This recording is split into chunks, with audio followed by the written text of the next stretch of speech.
record. So we are recording now. So this is the part that's going to go on YouTube. Okay, so live on Facebook. I was up at like 20 after 6 this morning too. No, me too. I got up probably around 6ish, whatever, 6 o'clock. It was yeah. I like to get up. I go outside, get the campfire going. Just to do it. It reminds me like I'm camping. I'm some kind of friggin' loser. But it's nice though this time of year. It's like crisp out, so it's not too hot, so you can light the fire. Yeah. Have that coffee out there in the morning. It's fucking awesome. That is a nice little thing I got going right there. Nice little tradition I got. So I have to sneeze. I hate that feeling. Anyway, yeah. So that was exciting last night. That was fun. Yeah. It just was so stupid how people get. That's pretty funny though. Oh it is kind of funny. It was a typical let's mansplain to Mary again because she's got stupid opinions and she's wrong. I mean, you're probably wrong. I probably am. Yeah. But it is funny how I'll be honest. You do step in it on that. I do. I don't know how you can get away with that as far as like whatever, because it's just one of those things where it's like people. I don't know. You have like a permanent kick me sign in your back with this stuff, and I think there's a lot of reasons why probably. Yep. But it's okay. Like whatever. No, I've just learned to kind of live with it and roll with it. But last night was a little bit, You're all feisty last night. You're all pissy last night. Oh well, I don't like. I'm sorry. You don't tell people they're wrong. Like. Well, especially if it's an opinion. I mean, if it's a factual thing. Yeah. Right. That's one thing. But if it's just an opinion thing. Oh yeah, I know. Whatever. That's fucking stupid. I'm taking us live quality snort, by the way. You see that? Right in the microphone. The problem with this microphone is it picks up everything. We are live on Facebook, by the way. Oh, okay. Well, thanks for telling me for a change. I did. I said I'm hitting record and I'm recording, and this is the part that will always. You know what? Though, here's the thing, though. Right? Is I haven't mastered the whole. It's being recorded versus live. How come on my little screen always shows it shows like me and then you? It doesn't show us sideways. Oh, hang on. I don't know what you did to screw that one up. Nothing. There. I just had it on a different view. I'm jealous you're sitting outside today too. I could sit outside. Just freaking guys working in my house. Yeah. So it shows. Oh shit! Fucking. What's wrong? All right. There it is. So yeah, look at that. We are live. Hey, good morning. Yeah. Good morning, everybody. Welcome to Saturday. I've had back-to-back days off, Mary. So this is like nice. Like day 3 of a 4-day weekend for me. So I'm living a life here. Get ready for this whole thing. Yes, live for a few minutes. Yeah, we certainly are. Yep. Holy just American colonials. Yeah. So anyway, so hey, cool. Ryan. So how are you, Finch? Good. How are you? Doing Good. Yeah. How about you? You're all set after your anger issues on Twitter last night? Oh God, I wasn't angry. It was more just like, here we go again. You're wrong. Laugh emoticon. Laugh emoticon. Laugh. But I did. You are a stupid, dumb bitch. Smiley face. I was just kidding. Yeah. An hour later, after ripping me to shreds over how there's no historical evidence for certain things and how dare I speculate and read between the lines. And oh, by the way, Franklin was almost won by John Bell. Yeah, it was. Oh God. Anybody who was on that rolling train wreck last night on Twitter, we apologize for if she embarrassed the children again, because that's what she does. But anyway, so good morning, everybody. Good morning to everyone out there. And hopefully it's a nice day where you're at. It's a nice day here. It's going to be a good, it's nice here. It's been a beautiful. I spent the whole day sitting outside Mary, my fire pit. And I imbibed a little bit of Redbreast whiskey yesterday, and a good solid cigar to celebrate the Lee surrender day yesterday. That was a good day yesterday. That was a fun day. I got a little sunburn on my face too. I got a little bit of a burn the other day when I was sitting outside. Check our live. Are we frozen? No. Okay, because mine is like mine's not. I can't bring up the feed for some. Oh, there we go. I'm back. Oh, what's going on? Hey, Thomas, Yankee baseball. Last place, right? Are they second almost? Well, the Sox are tied for first, but Yankees. Kluber looked good yesterday. Glad I have him on my fantasy team, by the way. Absolutely pissed down his leg against the Tampa Bay Rays, which I think the Red Sox swept them there. I think. Anyway, it doesn't matter. It doesn't matter. So. Sorry, I am trying to pay attention, but I'm also trying to bring this live stream up on my fucking phone, on my fucking iPad, because it's not coming up. Like, fuck. And Ryan, absolutely Redbreast drinkers. I put out the bat signal for that thing yesterday for you, and glad you saw that. But that Redbreast is good stuff, though. That is just smooth. That is a dangerous drink, especially when you're drinking at 1 o'clock in the afternoon, Mary, like I was. I noticed. Anyway, yeah, but go it was a good Cards. day. It was a good day on Twitter, Surrender Day and all that. And, Hey, Leonard. Yeah, I told you I like the Cards, man. That's where the Red Sox go to pick up their World Series trophy sometimes. I like St. Louis. It's a fun little city. Actually, St. Louis is a cool city, man. I don't know if you've been there I've never or been. not. Never We've probably been. done this. We've probably talked about this before. And but there are some good bars at like Cleves Landing right down there by the river, by the arch. That there's some cool places down there. That's pretty fun. Hey, Barbara. Hey, what's up, Jacob? Jacob's latest Appomattox podcast drop, which is really good. Did you hear that? Yep. I listened to it the other day. That was pretty good. Listen to it the other day, Jake. Yeah, good job, Jacob. Good stuff. So way to go with that. Good timing on that one. And so anyway, so we had fun on our podcast. I thought this was a fun podcast to do. Yeah, it was a really good, really solid discussion, I think, just about the battle and telling some of the stories that don't always get told. Like, I don't think that story about Beauregard gets told a lot, where he's where he's grabbing those two flags and he's like, let's fucking go. Mm-hmm. When he's trying to rally the men before they finally leave the dance floor, kind of thing. Hey, but before we go off on this thing, I was just thinking about Jacob's podcast. If you haven't heard the history book, check it out. It's a podcast that Jacob is really, really good. So props to him for doing it. So check that out. I know a lot of people have listened to him, but he puts a lot of effort into that. So definitely check it out. He did one on Appomattox, which is it's always fun to hear about Appomattox, the one of the funnest days of the year for me. We get that 3-day gap now between Appomattox and Sumter to kind of bask in it until it all starts all over again. It's kind of funny. But I mean, to check out the podcast, it's pretty cool. It's pretty cool. Yeah, no, he does a good job with it. I forgot where I was going with this. Hey, Tony. Tony Grant, my fellow almost Waltham guy. Hey, me, Tony Grant, and Nathaniel Banks, and Fred Smirlis, the 4 greatest Walthamites of all time. You know who Fred Smirlis is? No. He played football for the Buffalo Bills. Oh, okay. Yeah, he's a Walthamite graduate. He went to Boston College, too. Nice. Class of 70-something. He's a knucklehead. There was a story he told. Before he does history thing, we'll tell us a quick story. There was a story when he was in high school where he would have this shitty painter's van, kind of like that candy van that drives around that you get your candy from in Goderich. And he would have a bench press in his back seat, like the back, and he would drive it. He'd get to a red light, he'd throw it and park, and then he would go in the back and bang out reps till he heard the cars beeping at him. Then he would put the thing and jump, and he would drive around the whole city doing that. There's a legendary story. He was 300 pounds in 8th grade. But he was a defensive nose tackle, I think it was. But he was good, though. He was a good player. Anyway, hey, Adam. Hey, Charles. Hey, Thomas. So thanks for jumping, everybody. So yes, nice mic there. Yeah, I got this mic. Pretty cool, Yes. And the cool thing about this mic. Oh God. About $1 million. About $1 million. It's got echo. So we'll have fun with that. So you definitely had fun with the Jurassic Park stuff in this episode too. It is funny how the stuff kind of falls out of it, but yeah. But everybody, hope everybody's having a safe and good weekend. Yes. It's not still on. Okay. Yeah, it is. No, it's on. You're good. Yeah. So in any case, I thought the Shiloh one, the second one was a good. Is this still echoing? It's still echoing. Is it? Yep. Not anymore, right? No, you're good now.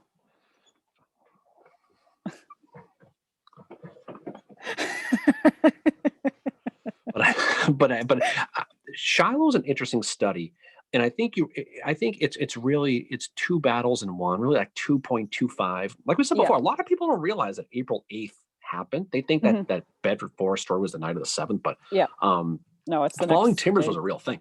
But that was that must have really freaked out. I mean, you think about the mainstream, the public mainstream at that time, what that must have done psychologically, north and south, because you knew it's like when you're driving on the highway.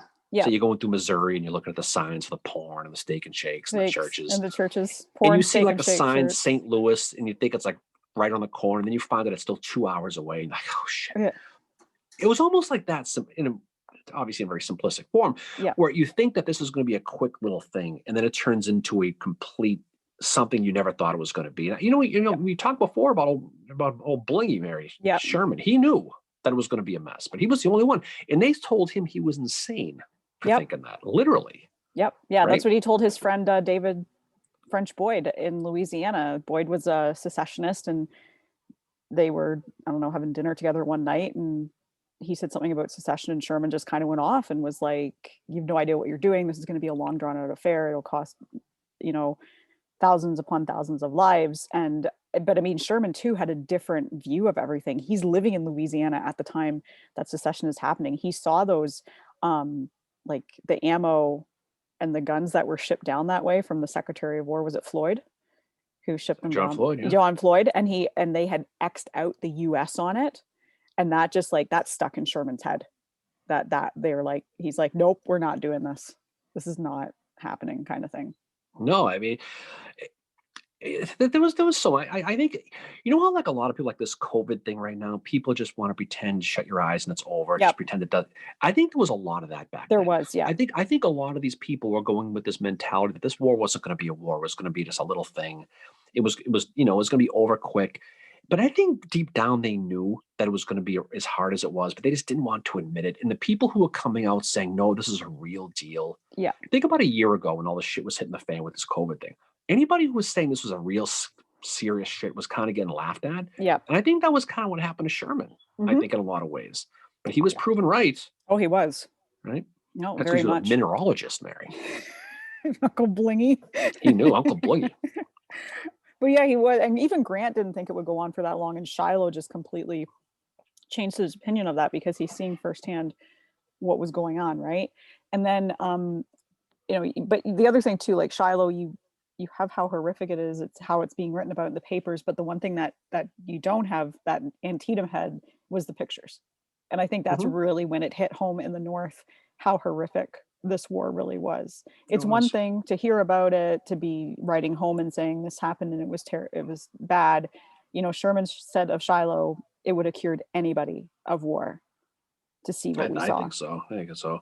But California troops. We're talking about California. California regiment, like at Gettysburg, they were mostly New York, Massachusetts guys. And that those Pennsylvanians, the 69th and 72nd, those guys at the angle, the California regiment right there at the angle there.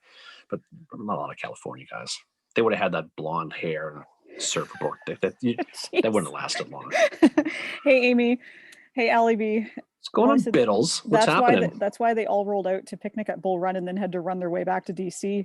Got to see the one battle of the war. It was. Hey, Biddles, I couldn't help noticing that the Bruins beat the Flyers again. Did you see that? Ooh, yeah. Yeah, that was a big surprise.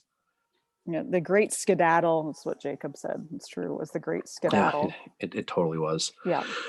I mean, I think I think Shiloh was interesting because it was funny. We talked about this a little bit in the podcast, is how much Halleck, in his mind, he was going to win either way, right? So if the Union won, March 11th, he's taken over that whole Army of the West. He was going to take credit for it. And if they fell apart, he was going to finally get rid of Grant. Yep. But it didn't work out that way. It kind of blew up in his face. But it was pretty funny, though, how his reputation totally changed going back and forth, with after Henry and after Donaldson, where he was a hero. And then he was a hero to a zero in like a couple of months. Yeah, well, that's because like after Shiloh, there was 2 different newspaper articles written, and the first one that came out was very positive towards Grant, and then the one that came out that was criticizing him, which is probably the more factual article, that's when people started to say he was surprised, get rid of him, and Lincoln's like, I can't spare this man, he fights, and the drinking rumors start up again. That was the thing too. What was the fighters, and you know what? I mean, I don't know if that was kind of a shot at the McClellans of the world, or those people, because they were more into preparation. But those guys kind of had the right idea, though. And they knew that they had to, Ball's Bluff was one early that showed lack of preparation. Yeah. Shiloh was one because for whatever reason, Grant, oh, by the way. I need one of those. Yeah. So I got the double Grant going right now. I got the cup and I got the thing here. Nice. Anyway, but unconditional surrender bobblehead. But I think though, it showed, like, you look at how Grant put those on the first day of Shiloh, right? Yeah. How he put those inexperienced troops, the 5th Corps under Sherman, those guys. When he kept his experienced guys like McClernand and those guys in the back, and that was a mistake. But I don't know if that was more of the lines of they thought it was going to be kind of easy to. But that was a huge mistake, right? Oh, big time. Yeah. No, there was a lot of mistakes at this battle. Communications really, really bad, and all that too. Hey, Lisa. Lisa just jumped on, said hello. Oh, what's up, Professor Samia? How are you? But yeah, like there was definitely some like not prepared. Sherman especially, his memoirs are so all over the place with if he writes it like I was surprised, but I wasn't surprised. Wink, you know? That's how he kind Well, of that's how that'd he be writes reading it. between the lines, Mary. You're It not allowed would, to and do we're not supposed to do that. We don't condone that here. No. On the Civil War Breakfast Club podcast. No, Absolutely we're not. I got told last night I'm not supposed to do that, and I need to present evidence, written evidence of my opinion. Otherwise, I'm wrong. Get you all fired up again. Hold on to your butts. Here Yep, she goes. that's how I was last night. I was like, no, we're not. Like, you didn't just say I was You were wrong. going to send him a vinegar Valentine. I was going to send him more than that. I was going to Clay burn him. Ooh. Yeah. You know, you're going to tell him to shimmel fuck himself. Yep, pretty much. I did those 2 tweets last night, one about Howard, one about Claiborne, and the one about Claiborne just completely, like, I was like, I knew what was going to happen. Yeah. I didn't know it would be that bad. Well, I did my one on Charles Tilden too. Yeah, that one was a good one. That was supported by almost everybody. That's another thing. Almost. Yep. But you know, but Shiloh though, right? We talk about how the communication, and this was a battle that I think if it came later on might have been a little bit different too, because it seems like both teams weren't prepared for it. Like you look at how badly Johnston had aligned those troops for that first day. Yeah. And what's kind of inexcusable for old Beauregard, okay, was not just that he thought they won, because of course he thought they won. They had a big victory that first day. He knew Buell was out there. He knew Lew Wallace was out there still somewhere. But you know, Forrest is telling him, they're all. It's like the Love Boat. They're all getting off right now. They're all getting, putting their things on, getting off the boat. And they're here, 20,000 guys more, and they're all fresh troops, but they still don't. He doesn't take that night to reorganize. Now, remember we talked before about Earl Van Dorn at Pea Ridge? Yeah. Not to be confused with Bee Ridge. Okay. Your favorite battle? Okay. How many bees were there, Darren? Let me do this. About a million. but you know how Van Dorn didn't prepare either, right? Yeah. Like that night, he didn't take the time to reorganize. And that's what Beauregard made that real big mistake. Because if he'd have reorganized that army on the 7th, they weren't going to win, but they might have held a little bit longer. I mean, that was they would have. And it's similar to what happens at Chickamauga with Bragg. Like Bragg doesn't reorganize after that first night. And they're all fighting piecemeal, but then Polk is commanding troops that aren't his, and like the command structure's all fucked up. Like the second day, what are you looking at? Reading Jacobs about that massacre. That was another one. That was in it last week. Oh my God. Somebody. Jacob. I'm sorry, but just because you might be a quote unquote expert on something doesn't give you the right to beat someone down. Like that's. What are you staring at me for? Poor Jacob. Yeah. Not quite a poor Savannah situation, but close. It was close. The back door of Savannah. Poor Savannah. But I think it shows lack of preparation. And when you wake up that next morning on April 7th, and you have rumors that all these more reinforcements coming, and your brigades are all screwed up. They're still in that 4-group thing that Johnston had done the day before. How you don't take the time to reorganize is inexplicable for Beauregard. He fucked that up like a boss. And I don't know. In his letter to Jefferson Davis, his victory letter, his spike in the ball letter, he gets a lot of crap for that. But I think they were all jockeying for position. Now, he also knew Johnston was dead at that point. He did. So this is his opportunity to kind of take over. Right. Yeah. So of course he's going to write a letter. Now it was premature. Yeah. But never a good thing. You can see why he did that though. Yeah. It was but I think too, the one thing we don't know about these guys is how much adrenaline and psychology is playing into what they're saying, right? Because if you're fighting a battle, you're having an adrenaline rush, and sometimes that makes you a little bit more bold than what you would be. So he could have written that letter. Also, he doesn't want to write Jeff Davis and say Johnston's dead and I don't know if we have this. There's, and at that point he didn't know about the reinforcements. So of course he's going to write him a letter and say, hey, look at, I think we've got this in the bag. Sherman did the same thing with the March to the Sea to Grant and Lincoln to convince them to do it, saying, I can do this, I can make this march and make Georgia howl. But if you read his letters that he's writing to his brother John, he's saying, I really don't know if this will work. I'm not sure. He's not as confident as what he is to Grant and Lincoln, but he's got to put on that kind of the confidence. Well, that was that was Beauregard's 28-3 moment, right? And but at that point, at that very moment, you can't blame him for assuming. I mean, in his mind, I mean, they had a complete total victory against a guy who called himself Unconditional Surrender Grant. Well, he didn't call himself, the newspapers did, But so this was his opportunity. Johnston's dead. Grant's beaten back. I'm in charge now. I'm gonna, you know what I mean? Yeah. Here we go. That's about $1 million. Well, it's like when Forrest, Forrest is out scouting, and this is, again, it goes back to Chickamauga. The day after, once Rosecrans is back inside Chattanooga, Forrest goes out scouting to figure out what the fuck they're doing, and he tries to report back to Bragg, and Bragg doesn't believe him. Well, Forrest is out scouting the night of the 6th into the 7th, and he sees Buell's troops and he sees Wallace's troops, and he's riding all, he stops by Patrick Claiborne's camp, and Claiborne's like, so what's going on? And Forrest is all, basically, we're fucked. There's reinforcements. And then Claiborne was probably like, how many? And then Forrest is probably like, about 1 million. Yeah, about. Hey, what's up, Jim? Yeah, we'll see about UMass tonight. I don't know. I don't know Jim? About that. We'll see about that. I think the Cinderella's midnight's going to happen for UMass tonight, but who knows? It's glowing, glowing but not like the soldiers. Glowing, but not. He's glowing, but not like the soldiers. The angel. No, well, there'll be a lot of people glowing in Amherst tonight, especially if they win. I'll tell you, right? I'm going to burn that whole city down. But we'll see what happens. Someone's going to win their first hockey title tonight, which would be pretty cool. Brian said a significant part of victory avoiding defeat in the Civil War was often not leaving and persevering. Stones River is another example, in my view.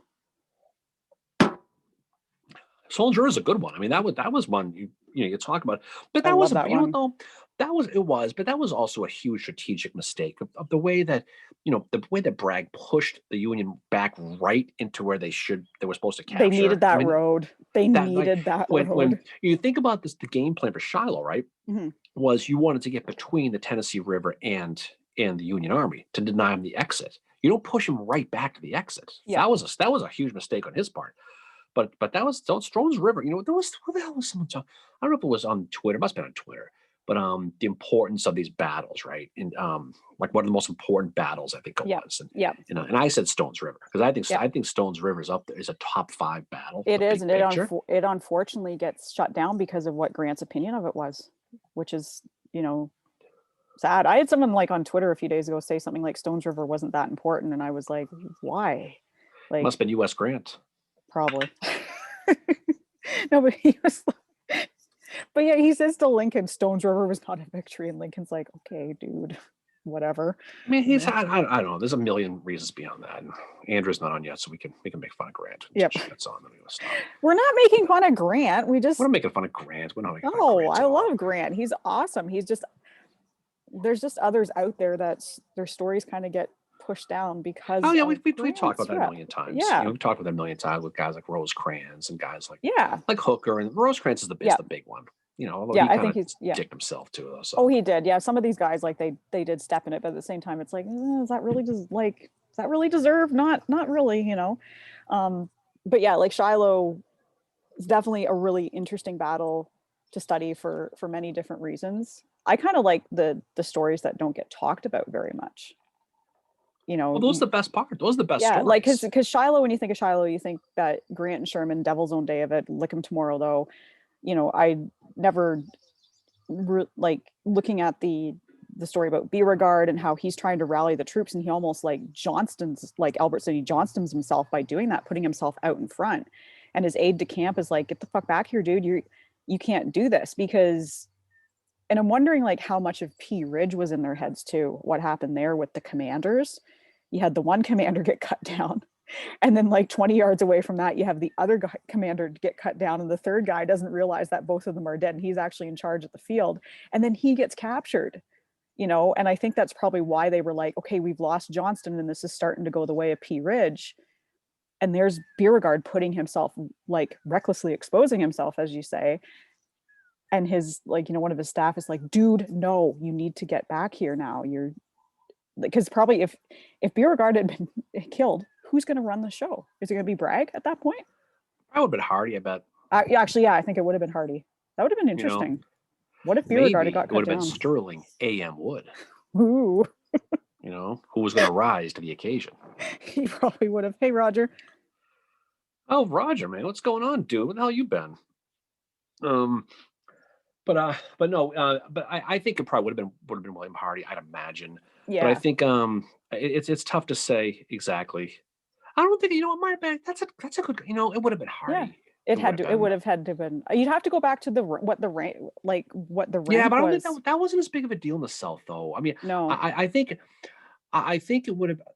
I mean, the choices were Polk, nope, Bragg, questionable, Hardy, probably, or Breckinridge. Yeah, those are your four choices. Oh, you know what? It would have been Breckinridge. I would have gone with Wood, Sterling Wood, just because of his name. Just to salute him.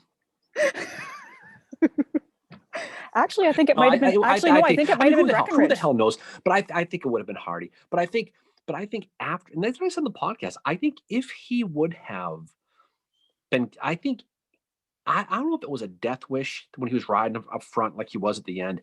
I think he said, he had sent that letter in. He realized that he's going to look stupid. Yeah.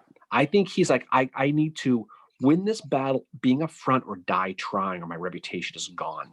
Yeah. And he tried, and they escaped. They retreat back to Corinth. He has to retreat again. He does that whole Quaker gun thing and sneaks out of town. Yeah. Which is still the hardest thing to do, is retreat in the face of an enemy. Yeah. He gets no credit for that. And he basically gets sidelined for the rest of the war. He gets sent out east and does administrative stuff. He ends up in Atlanta and all that stuff down towards the end. Yeah. But I think his letter, his Shiloh letter, was a huge factor in his career. Because for first, he just can't do. I mean, you can't do that.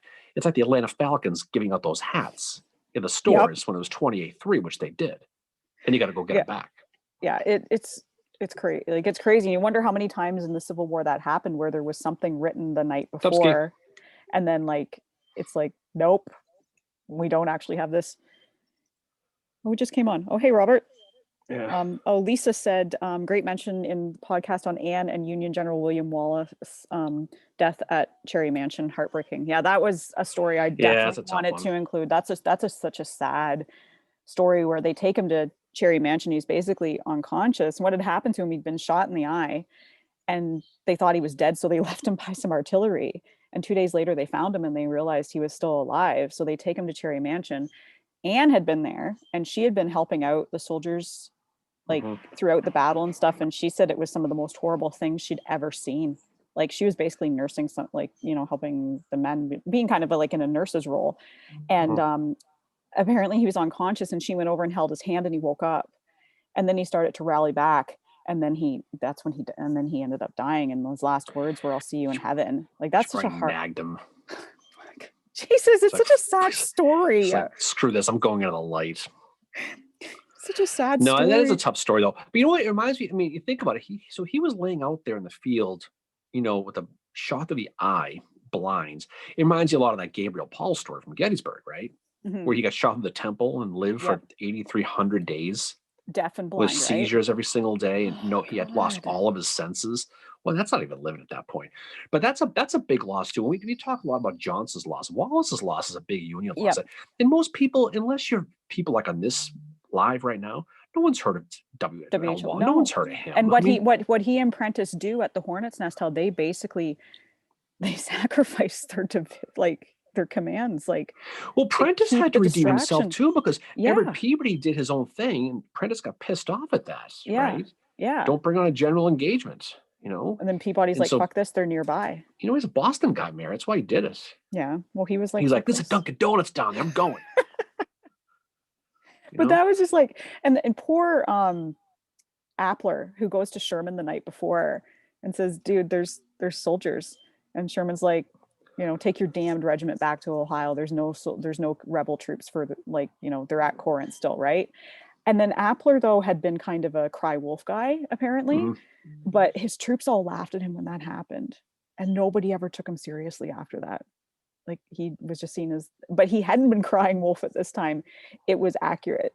because I think that's right where Claiborne's troops were. That was who he had seen. Well, they were obviously very surprised the fact that they made it from Corinth that quickly. But the Yeah. fact of the matter is they should have been there 2 days before, and they would have Yeah. really been surprised. Oh, that would have fucked them right You know? over, because there's no way that, fucking Buell taking the slow train to Pittsburgh Landing there, Well, 22 Buell, it takes him days. 22 days on a trip that should have taken 9 because he went overland for some inexplicable friggin' reason. Yeah. You know, but you know what, Don Carlos Buell, that's his whole deal. I mean, I thought it was kind of funny that he caught shit from McClellan for being slow. Yeah, that's really once. saying that's I mean, can you imagine that? It's like that's that commercial whoa. with the sloth, that Yeah. insurance commercial. Do you guys Yeah. have commercials? Do you have TV in Canada? Do you have those things? We just on the got it a few TV? years ago. But there's a commercial that shows that. I already see that. I think of McClellan. Sorry to J Price on that one, but that's more appropriate for a guy like Buell, because he was. Yeah. I mean, he was. He was slow. Tony says Lew Wallace is the only Wallace really remembered from the battle. Yeah, that's when you think Wallace, you don't think WHL, which is sad because WHL Wallace's story deserves to be told too.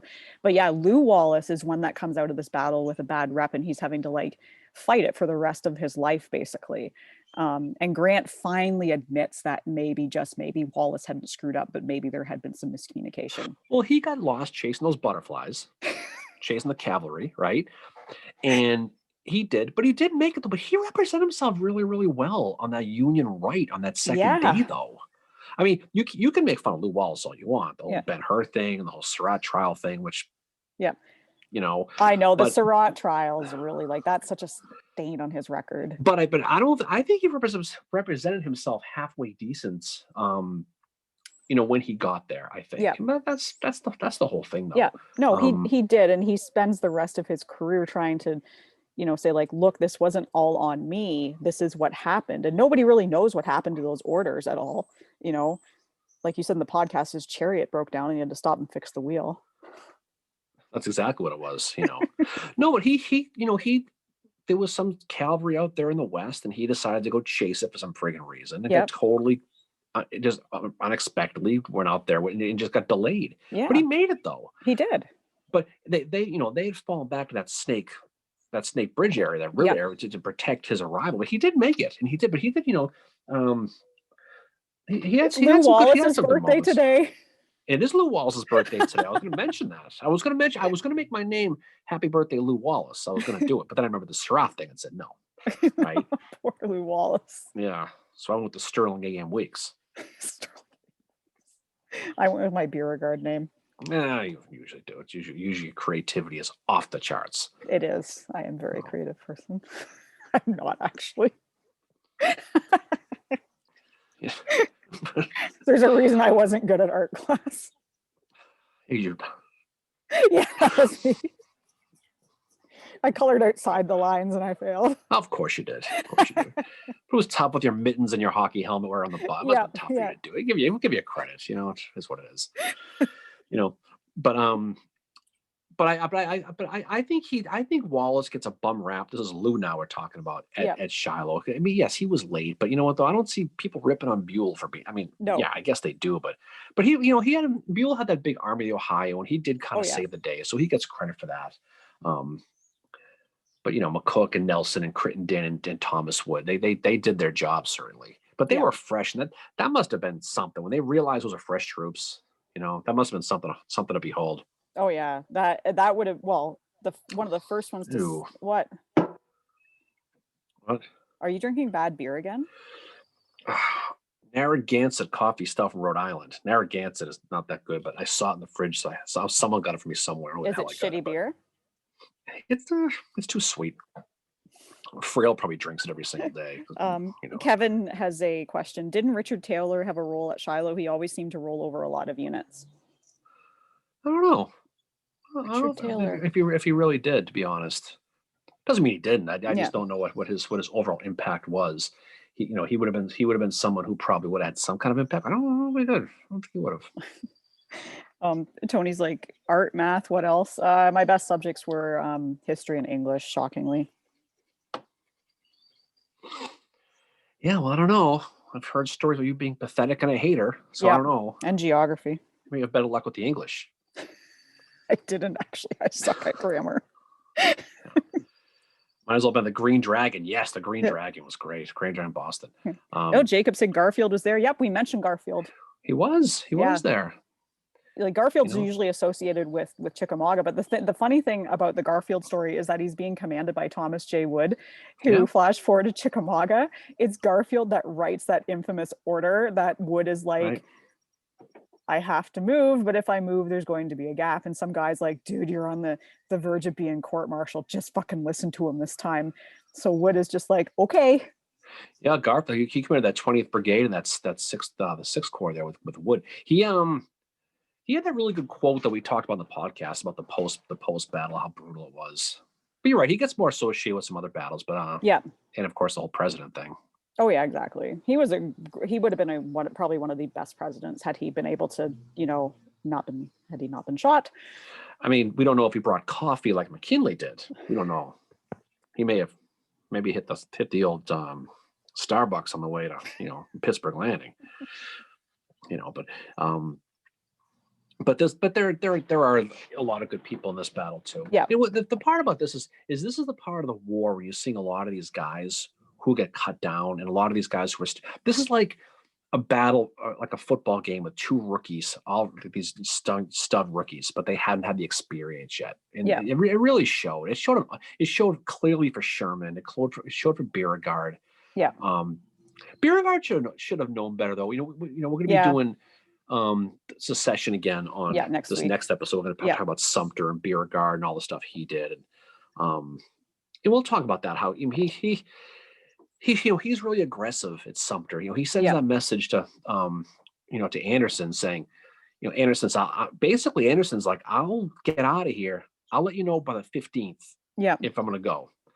And he sends a messenger on the 12th in the morning at 3 a.m. says, you have an hour.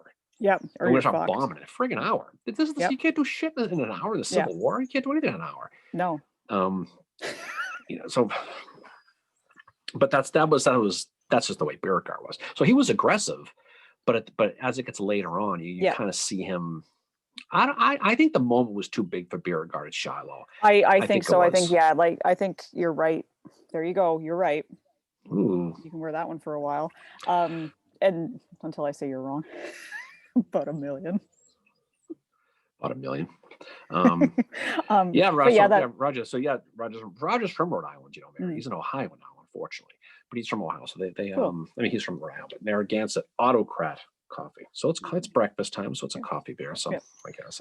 I think Beauregard did shoot himself in the foot with that order, but I think too, he's probably trying to, he's recognizing my God, I've got to redeem myself. I've got to deliver, or else, I've told the president that we've got this and we clearly don't have it, but I don't think he had I want to get cut down so I don't have to deal with the bullshit. I think it was more I got to rally these guys, but I think he couldn't do a Richard Anderson a day two at Gettysburg and stay in the back. He couldn't do it. No. He had to be up front because of his reputation at that point. Because if he's up at the front and they win, he's a hero. If he's up in the front, he gets killed. He was trying. If he's up in the front, they lose. At least he was up in the front, right? Because how many of these people get criticized? We talked before about Gouverneur K. Warren last week, how he gets criticized for being in the back. Yeah. Right. And that's I think he had, it's like Augustus Van Horn Ellis, right? Yeah. The Orange Blossom Brigade. 124th New York. I think he had to show that's who he was. He had to take personal leadership, like your boy O.O. Howard. The guy with the arm there from Maine that fucked up at Chancellorsville. When he helps that flag bearer plant the flag, right? I think that there comes a point you have to show personal leadership. Yeah, you do. I think for him he had to, but I think he had no choice. I think he knows he knew he fucked up, right, with that telegram. And he tried to do that recall like an email and it wouldn't work because the internet sucks so bad in Tennessee. On send. Fuck. On send. And so, but I think that was a big part. I think he had no choice. And luckily for him, he survived. Yeah. And he might still be alive today for all we know. We don't know. Maybe, perhaps. It's been quiet for a while, but he might. Zombie Beauregard. But how many times, though, were the commanders out in front and they get killed? Reynolds, McPherson. McPherson wasn't... McPherson Well, wasn't sure really he up was. front. He was up front. Yeah. But I mean, that's the risk you run. But you Yeah. have to be up there though. And so if you were a really big general, like the Grants of the world, Yeah. or the Burnsides of the world, like in Yeah. Fredericksburg, you stay in the back. Right. Yeah. But I think, unfortunately, you get a reputation of being in the back. Yeah. I went to go see Burnside's grave last weekend, Mary. Speaking of Burnside, Very cool. I was in Rhode Island. I found myself in Rhode Island again, and I went to the Swan Cemetery there in Providence and saw his grave, and who else? I Sprague. saw a bunch of them. Who? Sprague. Oh, Elisha Hunt Rhodes. I saw his grave. Rhodes, We saw Sprague. Sullivan Ballew's grave. Mhm. Saw his, and yeah, that was a good day. That was at Easter. Yeah. That was a good day. So, but that's how that was. But I think it was more along the lines of you have to show leadership in that situation. But I wonder if that battle had more of a stalemate the day before, where Beauregard would have went. Now it's tough Yeah. to say because Johnson was up front the day before. Yeah.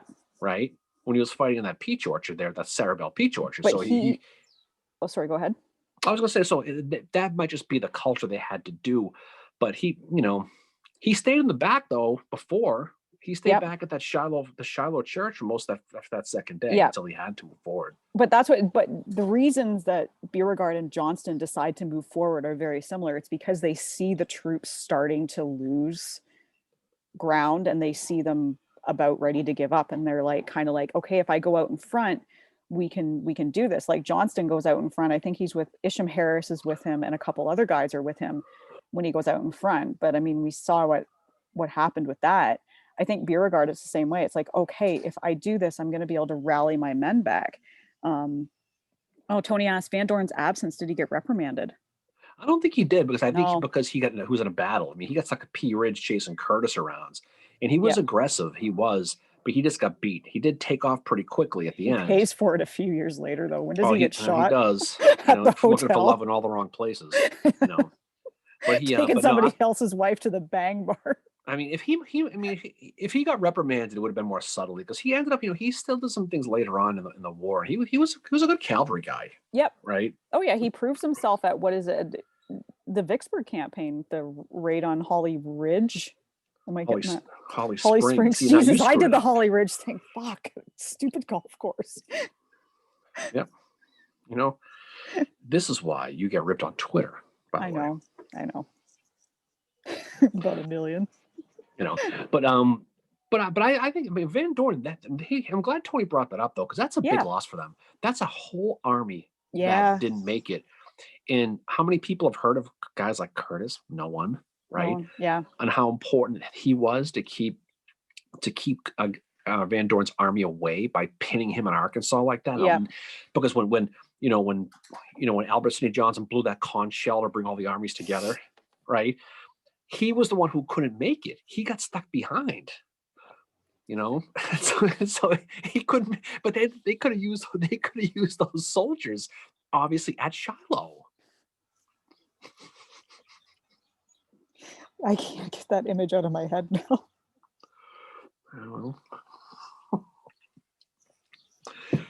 But anyway, I don't know why he would have a conch shell in the Western Theater, nowhere near the ocean. But well, he would have got it when he was in Los Angeles, Mary, when he was out there with Hancock. Don't you know the Los Angeles story when he was out there in that? Yeah, no, I do. And he boots it back when the Civil War starts. Well, he got a conch shell and he brought it and he blew it, and they all heard it and they all swarmed. Except for Van Dorn. He couldn't hear it because he was stuck at Pea Ridge. He was in the bang barn with that guy's wife. That's a true story, so you should tweet that. I will see who rips me this time. I feel like that's a Photoshop now that needs to happen. Oh, definitely. Look at Albert Sidney Johnson with a conch And Benjamin shell. Prentice is running around with the grenade. Ah! See, that's Anchorman. You had to see that. I still need to watch Anchorman. You're not going to get these jokes if you don't know that. I still need to watch Anchorman. Conch shell. My mom once bought my brother and I conch shells on a trip to Florida, and she regretted it. I bet she did. Because we were like, But the reality though is that was a huge loss for them, and not being able to get those troops, because at the end of the day, they just didn't have enough guys, and that's what gets you in all these battles. You're missing that one more division. Yeah. Now, the Union's success was primarily due to the fact that they were fresh. Yeah.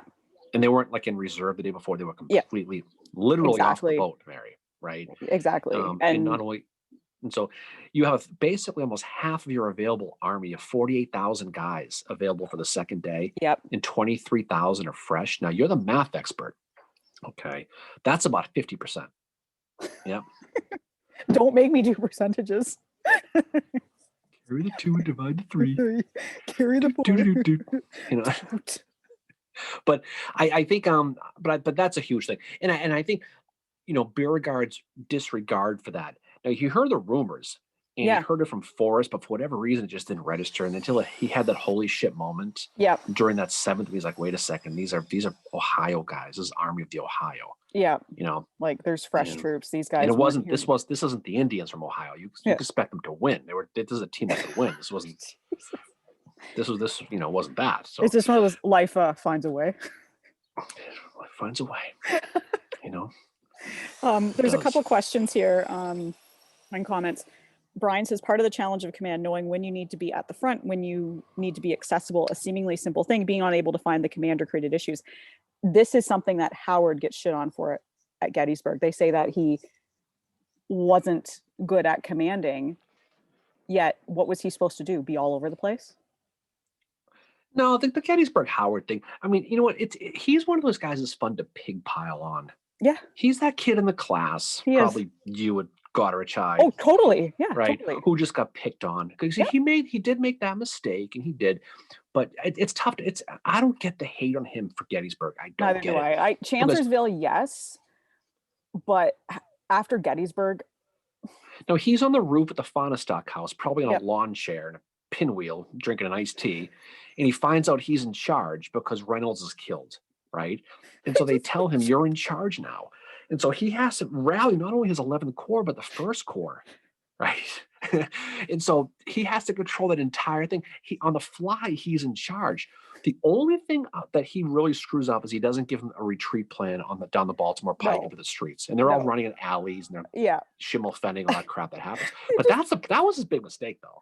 I just pictured him in one of those like mesh lawn chairs from the 1980s, sitting there with his iced tea and the pinwheel. He's like, with his T-shirt that's way too small, it's his Death Before Disco. Yeah, and he's like sitting there with the pinwheel, and he's like, exactly, that's probably what it was. And then he's like, looking out at the grove, overlooking the fields, probably checking out the ghost tours.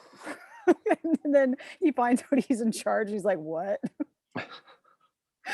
God, that's another Photoshop right there.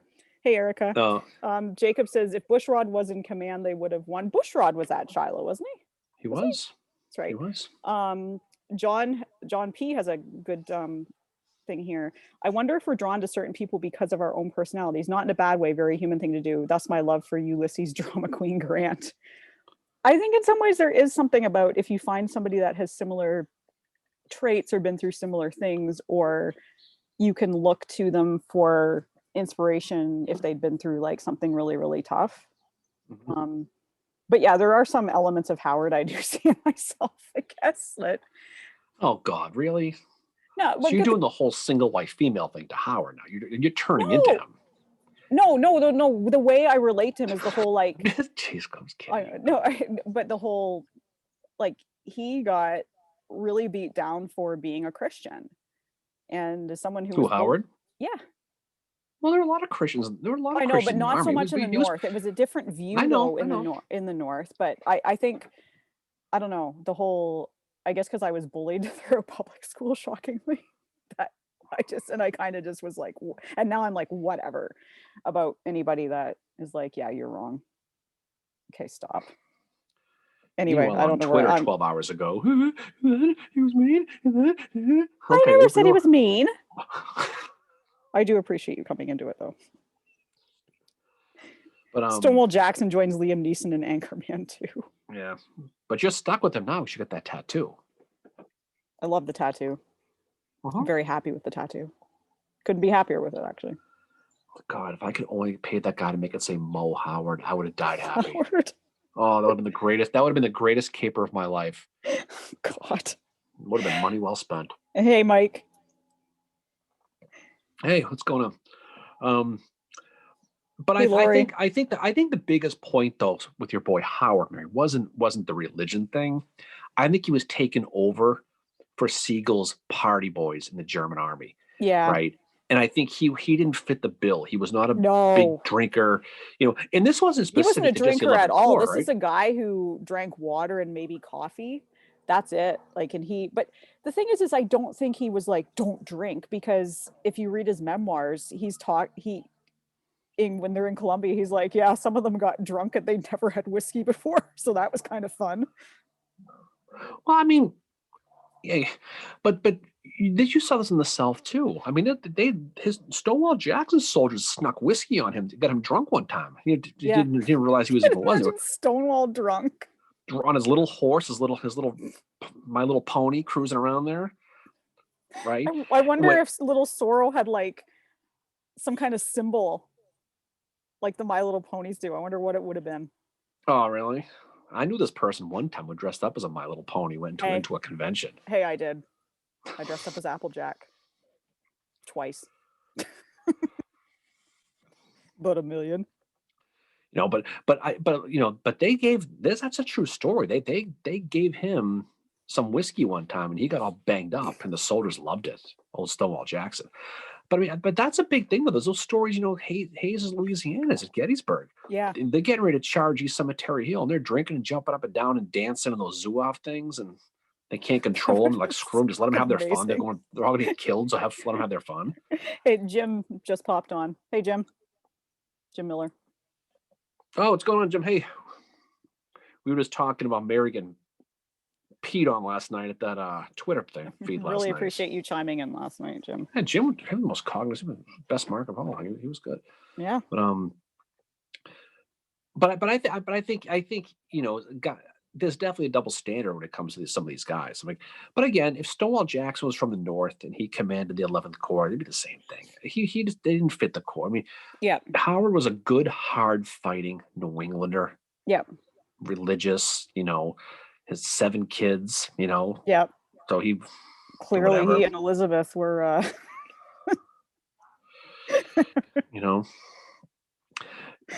not always reading that Bible, Mary. No, he wasn't. But he's a guy who he had the whole Indian thing after the war. That's kind of a black mark, but that wasn't him. It's not. I mean, but who, that's something that happened a lot. Howard has the Freedmen's Bureau, which I can't imagine what kind of struggle that was for him, because President Johnson said that he was a fanatic when it came to giving the freed slaves rights. Yeah. I guess Howard was probably annoyed the fuck out of him, because he was like, we have to do this. And then finally, I think Howard was just like, fuck it, I can't get anything done because I'm not they won't let me do it. That's when they got rid of 40 acres and a mule, which had been Sherman's idea. But I sometimes wonder how much of Howard was in the 40 acres and a mule. If Howard was like, this is what we need to do. It's a lot of mules, Roger says, people, the most memorable moments drunk. Hey, Roger, by the time we were in Chicago that time? That video was amazing. Sort of. Sort of. That was fun. In Buffalo, too. That was a good time. But, all right, Lori. Lori goes. Off she goes. Yeah, see you, Lori. See ya. Jim slept through my alarm. What? Poor Jim slept through his alarm. No worries. It's an hour earlier there for him. We're here. God knows we've been rolling for a while. Yeah. But what was I going to say? But Howard doesn't get enough credit though for that Freedmen's Bureau. He really doesn't. He doesn't get enough credit for the whole Howard University thing. No, or the Lincoln Memorial University in Tennessee, in Harrogate, Tennessee, that he helped to found as well. I think he's a good man. I think he always was.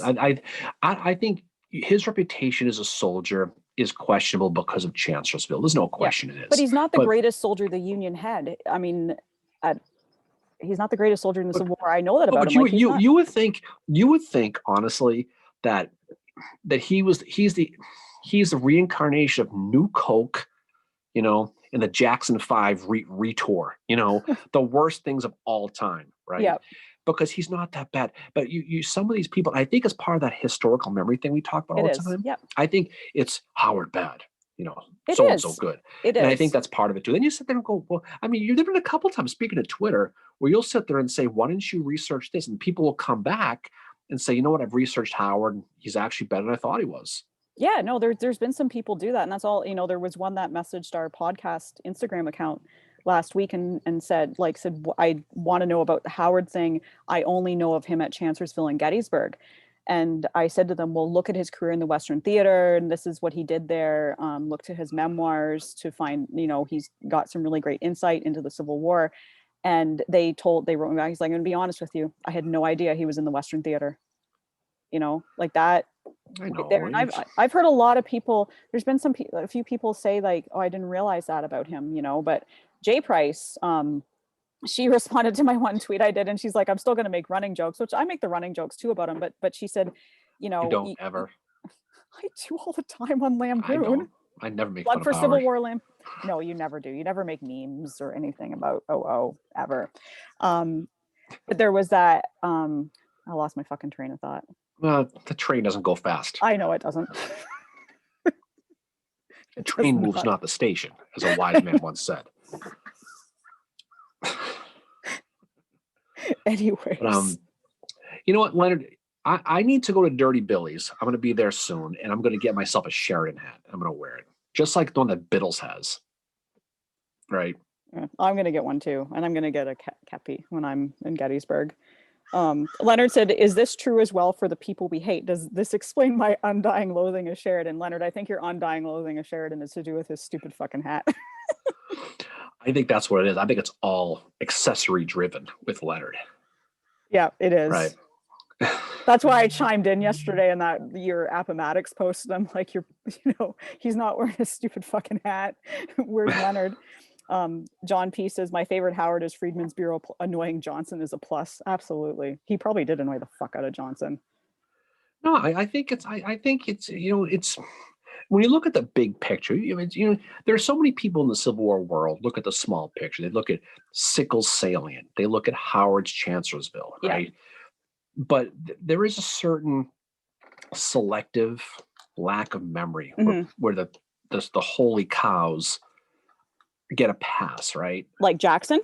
Like Jackson, like Grant. Yep. Right? Yeah. Okay. We don't discuss the mistakes. I was almost late at Fort Donelson. I was on the boat with Andrew Foote. I mean, everything, right? There's so many little things that happen, but people, he rebounded from it, but certainly that could have gone badly for him, especially when Halleck, he was in the crosshairs anyway. Yeah, exactly. Right? Well, yeah, and that's the thing, like historical memory plays a huge role in how we are viewing the Civil War. And that's why it's so important to read stuff. And also don't be afraid to read between the lines and just speculate, because it helps you learn more too. Like, the whole thing last night was because I said that Claiborne was in Sherman's head, and someone came back to me and said, show me the written evidence. And I was like, no, this is what I'm using. I'm basing it off the fact that he was beat back 3 times starting at Shiloh. If I'm writing my memoirs, the highlights of the life of Darren John Weeks, which would be like 7 pages, by the way. But if I write highlights, I'm not going to write about the kid who bullied me. Yeah. Right. I'm not going to write about the fact I got my ass kicked by a brigade commander. I'm not going to write about that. Whatever. I mean, hey, David. Yeah, so David's at Kennesaw today. We were talking with him on Facebook this morning. Yeah, I saw that. So David, it's too bad you can't do the whole big Kennesaw, little Kennesaw, Pigeon Hill thing, but definitely go to Cheatham Hill. And if you have to park and you got to walk across a field, it's kind of tough to find. You have to walk over a stream, but it's perfectly pristine. But when you get there, you walk up the hill and you'd be amazed that these guys, it's like a Pickett's Charge or Mary's Heights on a smaller scale. But once you get to that bloody angle right up there, you can see that tunnel they tried to carve through. The soldiers tried to cut a tunnel through, where McCook had climbed up. And right behind that is like the best breastworks that is still perfectly preserved. There's a Union unknown grave in the back. You can find the gravestone. So definitely go check that out at Kennesaw. We were there when I was in Atlanta there a few years ago. That Kennesaw Mountain is awesome, Mary. We're going to be doing an episode about that. I bet we will. Yep. And I wore this t-shirt, actually. Yep. My Sherman shirt, walking that. They love that. I actually wore my Mrs. Marzone Irish Brigade shirt today. 88th New York Volunteer Infantry. one of my favorite shirts. Yeah, but I mean, but there's so much, and Jim made a really good point on Twitter last night with that whole fiasco. It's like Yeah. most of historical interpretation is a phrase. There's a reason why the phrase of historical interpretation exists. There's so much that goes into reading between the lines. Yeah. How many people have argued about Ewell not taking that hill at Gettysburg Exactly. when there's no specific written order telling Lee to tell Ewell to take it? Exactly. None. Okay, take that hill of practicable, but then do not bring on general engagement. But they were not together. They were two separate orders that people put together, right? So that's historical interpretation. Yep. Right?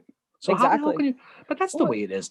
But we were saying before we signed on to this, there is definitely a very weird John Bell Hood clique that exists that I never knew existed. That got brought up last night too, because all of a sudden we were talking about the Battle of Franklin and how it was nearly a victory. And I'm like, if you could go back in time and resurrect Claiborne and States Riots and those other guys, was it Granberry or Govan? Which Hiram one? Granberry from Texas. Granberry from Texas. Yeah. If you could talk to those guys, they probably will tell you we're fucked. And we knew we were fucked. Like when Claiborne's last words are, if we are to die, Govan, let us die like men. And then off he goes. He knew he was going to die. And so did the rest of them. And I think Beauregard thought he was going to die at Shiloh. I think he did too. I think he was one of those. He accepted the fact, I'm going to die here. I'm going to die a hero defending. And I think that was a big part of it. We'll never know. We never. Speaking of Granbury, I was in Granbury, Texas. It was named after Hiram Granberry. Probably 20 something years ago now, and that's where I saw my very first and only tornado. Wow. Was in Granbury, Texas. I've been in a tornado in my town. Yeah, you had one right there in the town. Yeah, that was imagine coming home from work, seeing a church all across the highway, and then when I kindly came out of the shock of it the next day, I remember sweeping sand up off my kitchen floor because I'd left my kitchen window open, and the twister was 2 blocks from my house, and it had pushed sand from the beach into my kitchen. I was still cleaning sand. There's sometimes I still find sand at the window. Like, what the fuck? I tell you, there's nothing scarier than a tornado. Well, except maybe here in Cumming, maybe at 2 o'clock in the morning. It's another story, But Snyder brings up a good point. So was the Dairy Queen okay? The Dairy Queen. So you probably had that blizzard in your hand that you probably stole. Yeah. And you probably lucky you didn't lose that. But that's why if you hold the blizzard upside down, it doesn't leak out. That's why the tornado wouldn't get it. Because the tornado would blow and fall out. So that was good think on your part. Hey, Dustin. There are some comments here. Robert says, I've been remiss in thanking you guys for expanding my Civil War horizon out of old Virginia. Well, we're just two geeks. We just have fun with this. We just have fun. This is all like, we were like, let's start recording these conversations. 35 episode, going on to episode 35, right? Next week? Seems like 100 years. Seems like, I don't know. How many episodes have you done? About 1 million. I need to watch Jurassic Park again. That movie is like, Jacob said, what evidence would you have for that? Sherman writing in his diary saying, I have another nightmare, and he was in it. Exactly. You're not going to write about what you're scared of. And this person came at me and said Sherman talked about everything and he never mentions Claiborne. He didn't talk about everything, for God's sakes. If you read some of his letters, his personal letters to his brother John and his wife, he didn't talk about everything in his memoirs. And Robert says he likes the opening theme song. She plays a violin really, really well. You should. I mean, it took like 3 takes, but she finally got it. But she killed it. So props to you for playing that. That was really, really good. So like how I ripped that sound clip? What was your idea? Hold on to your butts. Stupid. So good. Stupid stuff we come up with. But I don't know. I mean, I think there's so much of that though. But I think as the war went on, the communication did get better in these battles, right? Yeah.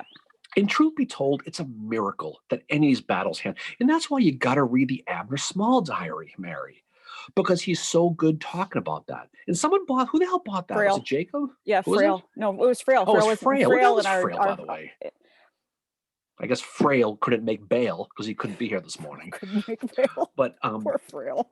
But that will give you The Road to Richmond of Abner Small. If Yeah. anybody who's read that, great. If you haven't, then shame on you. I'm Because sorry, it I'm will in give you, Canada and I can't it get will it give right you, now. it will give you the best firsthand view of what it was like to be in these battles, which it's a complete and utter cluster. You couldn't see shit. Mhm. It was loud. And he goes, all these stories, these guys should have done this, and there's no way. It's like watching a football game from the parking lot and trying to figure out what the hell's going on. Yeah. You can't do it.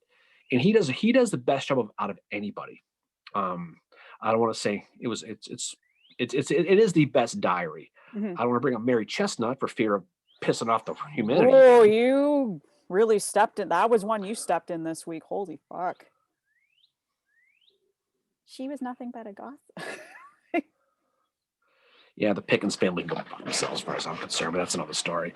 But anyway, but I mean, but seriously though, it's not a surprise to me, like at a Shiloh, that the command and control completely fell apart.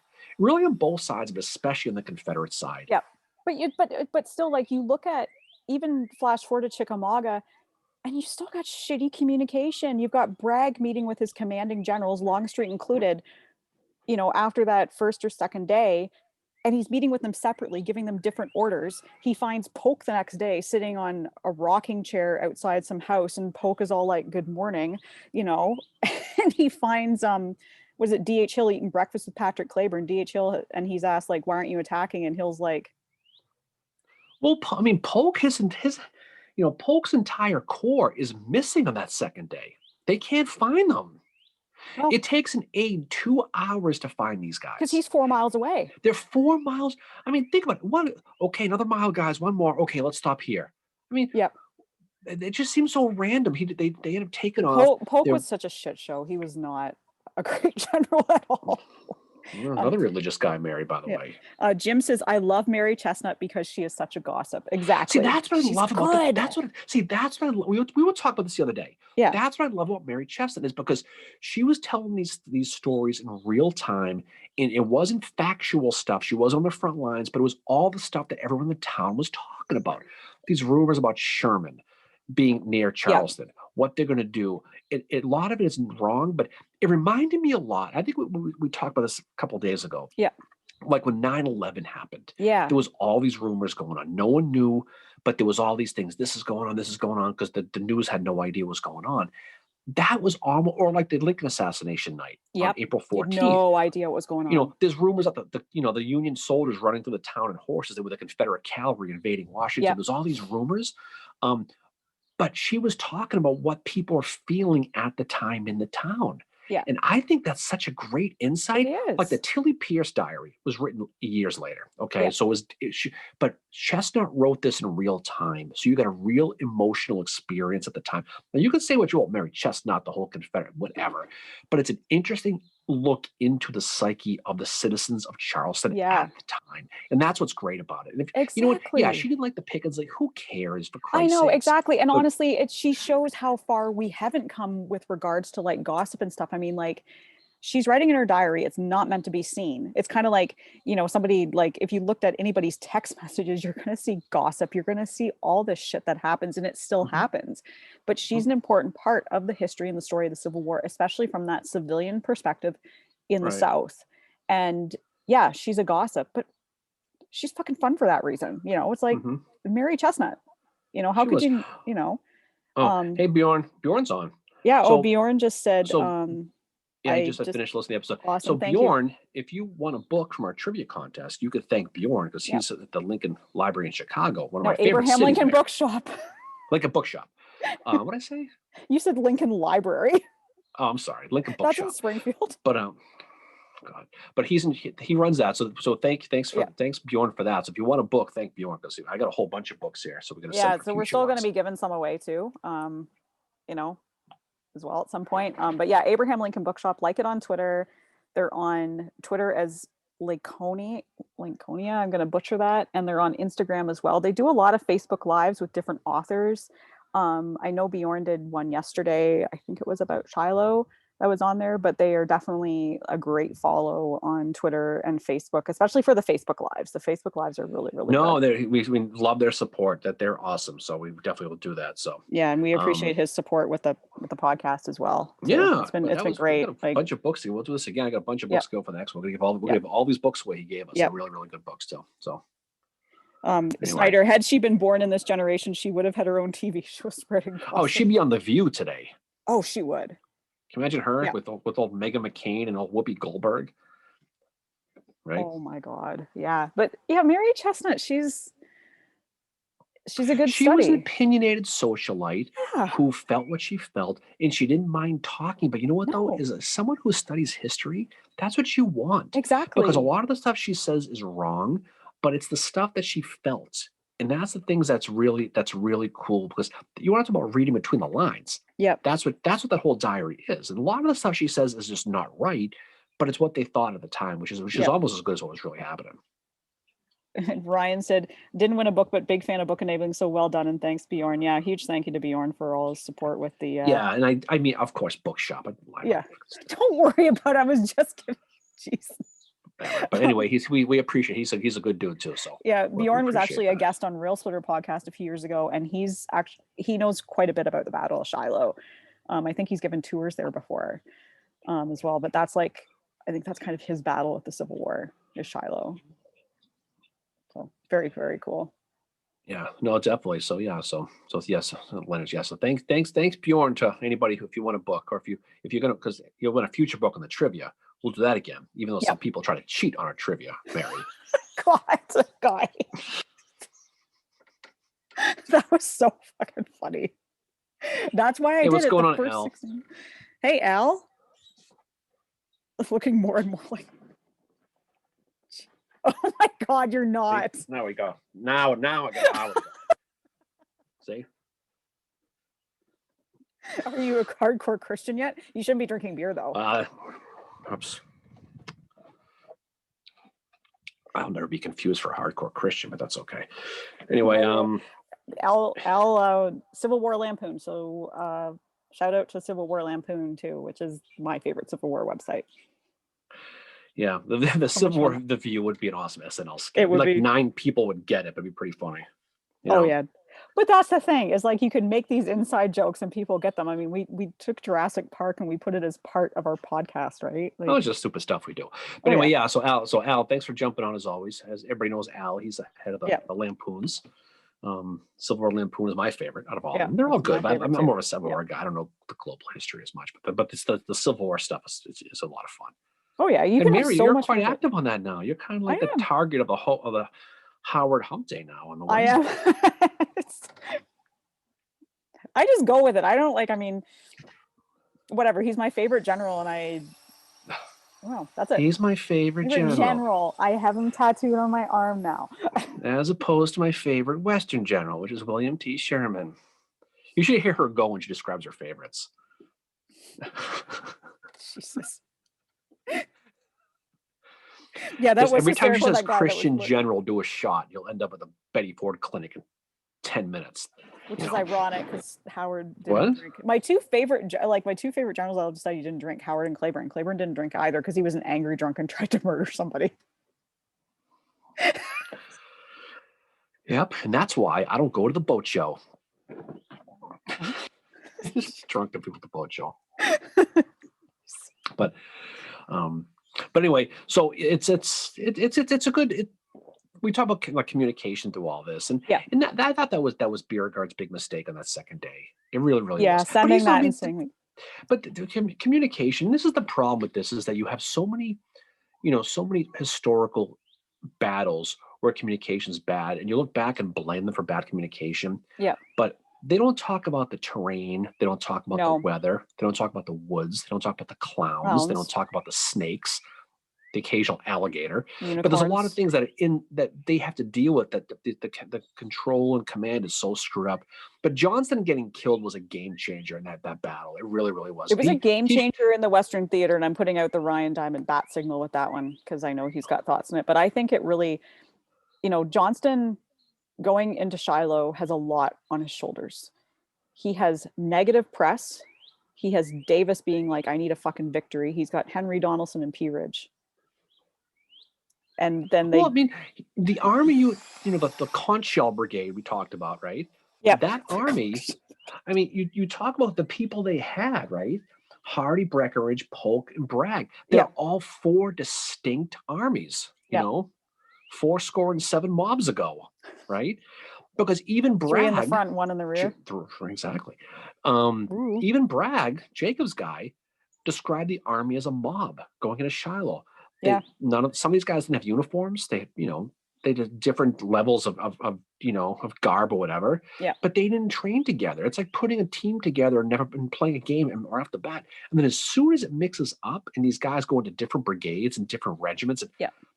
what are you going to do? And Johnston did a good job by regionalizing it, by putting them into those 4 groups.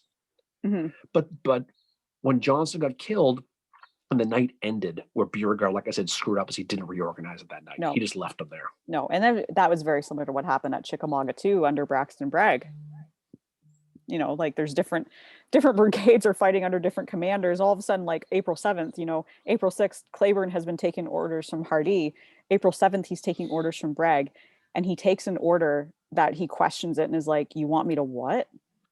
If I do that, it's going to decimate my men." And Claiborne's going in this with how many men had he lost the day before, right? Well, And he questions the order. Yeah, but to give credit though to these guys is they took it.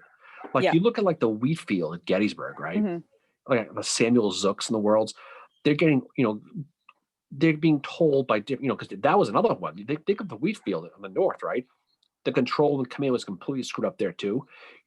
But they were saying, we need you to take your division and go charge. And they were, you know, I don't take orders from you. Yeah. Go find, you know, go find Sickles, go find, you know, Barnes, Yeah. right? And so they wouldn't do it. At least the Rebs didn't do that. They just did it. But Yeah. But you can see what an impact that can make. Well, Claiborne questioned that order though, and he was kind of like, "I always follow orders," sort of thing. What was that for? Did you just? I stretched my back. Okay, I thought you rolled your eyes at I'm me. still sore from my COVID shot. Anyway, he questioned the orders, but he still followed through with them, and he ends up exactly what he thought happened. Mm-hmm. He got down to below 100 men. How many? It was below 100. About 1 million. About 1 million. Yeah, but that's the whole thing. And so the story and the numbers always dictate the stories. But as that second day advances, and they're all getting pushed back towards that Shiloh church, right?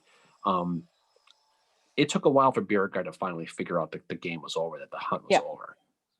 Yeah, but he did the right thing. I mean, he pinned guys back to try to set up a retreat, and then you had that whole fiasco with Nathan Bedford Forrest and Sherman and stuff like that. Yeah, exactly. Do you really think these rivalries are a really big deal?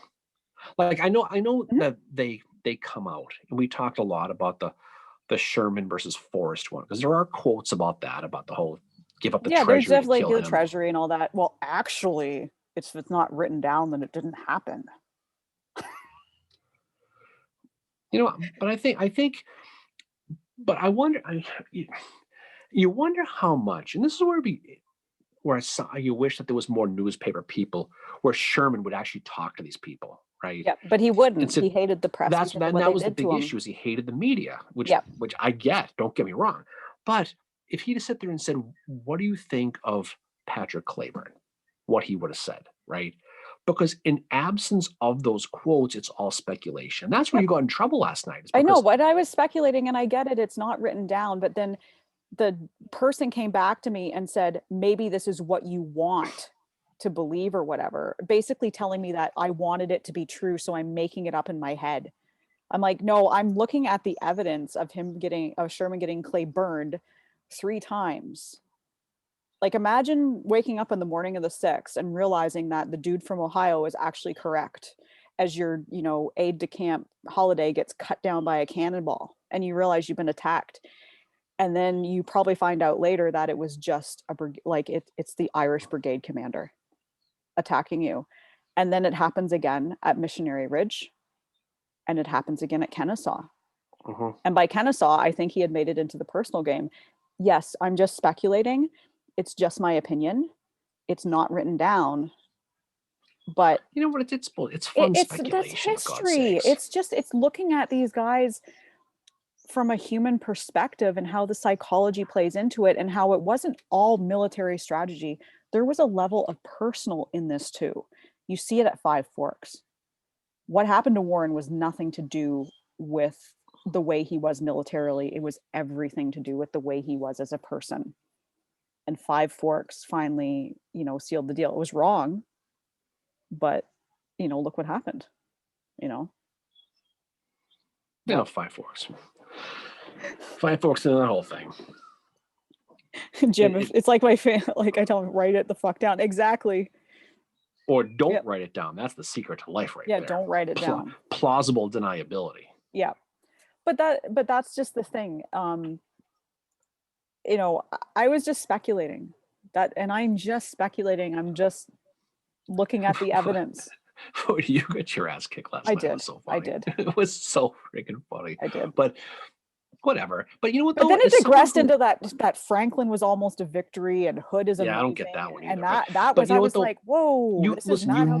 You're doing history well when you're pissing somebody off. Right? Oh yeah, I pissed that guy off last night. You're talking about it at a quasi high level when you're thinking at a level that makes someone who's set in their ways get angry. Yeah. Right? Because there's no right or wrong. There's no way to prove it, but there's no way to disprove it. And I mean, I guess the onus will be on you to prove it in this situation. But doesn't mean you're wrong. I can't prove it. And if you're wrong, who cares? So what? I'm just looking at the evidence and I'm interpreting it. I'm also putting psychology into, or not certain say psychology, but I'm also putting a bit of personal game into it as well. And and this guy ought to go after Jeff Shara too, because in Smoke at Dawn, he hints at the rivalry between Claiborne and Sherman, because Grant has to tell Sherman, dude, don't make it personal after Missionary Ridge, because Sherman's like, who was that? And Grant's kind of like, it was Claiborne again. And Sherman starts to go off and Grant's like, don't make it personal. Can you imagine Sherman with this red, angry face, jumping up and down, talking a mile a minute like he was? He's just going to sit there and look at Claiborne and say, nah, right? He's not. There's no way he knew. Because we don't know what was talked about in the camps about these men either. We're taught, and the other thing too I used as kind of quote unquote evidence was the fact that when Union men saw that flag blue with the full moon on it, they started to get nervous because they knew who it was and they knew what could happen to them. They knew, like, Claiborne had a reputation amongst these Union troops in the Western Theater. That's another thing I took into consideration too. It's not gospel. It's just my opinion. Well, that's the other thing too, is you put yourself out there, it's fine. But I have a little more respect for people's opinions at the same time. We see people write the silliest things. And it's like, you know what? If that's what you think, so be it. Who cares? It doesn't going to change the price of beer in your town, no matter what the hell you think. It doesn't matter. But at the same time, it's like, don't be a dick about it. That guy was a dick to you. It's like that guy was a dick to Jacob last week. Exactly, absolutely, and that there was that person that was a dick to you on Twitter as well as Jacob over Mary Chestnut. Sakes.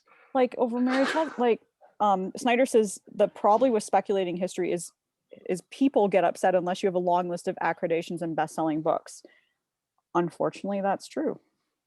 I mean, look, some of the smart, like I said, I've said this a million times, some of the smartest people I know are on this live with this. Yep, they are. Thing. And I know you have too. I've talked to authors who've written a bunch of Civil War books, and they tend to be tunnel vision on certain aspects of the Civil War. And you talk a Gettysburg person about Chickamauga, and it's like putting your dog on the phone. Yep. They don't get it, and that's fine. There's nothing wrong with it. But everybody's got their thing. But that doesn't mean.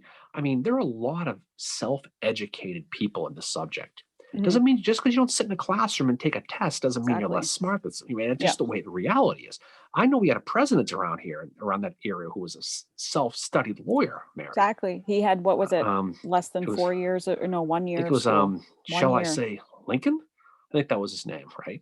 Yep. But I mean, but I'm saying is it doesn't make you any smarter or less smarter. But again, whether you have 100 years of studying this or you just did, you're entitled to your opinion. Exactly. And you're not, and to be told that you're wrong for it, like you're, and also what was told to me, I'm allowed to be wrong.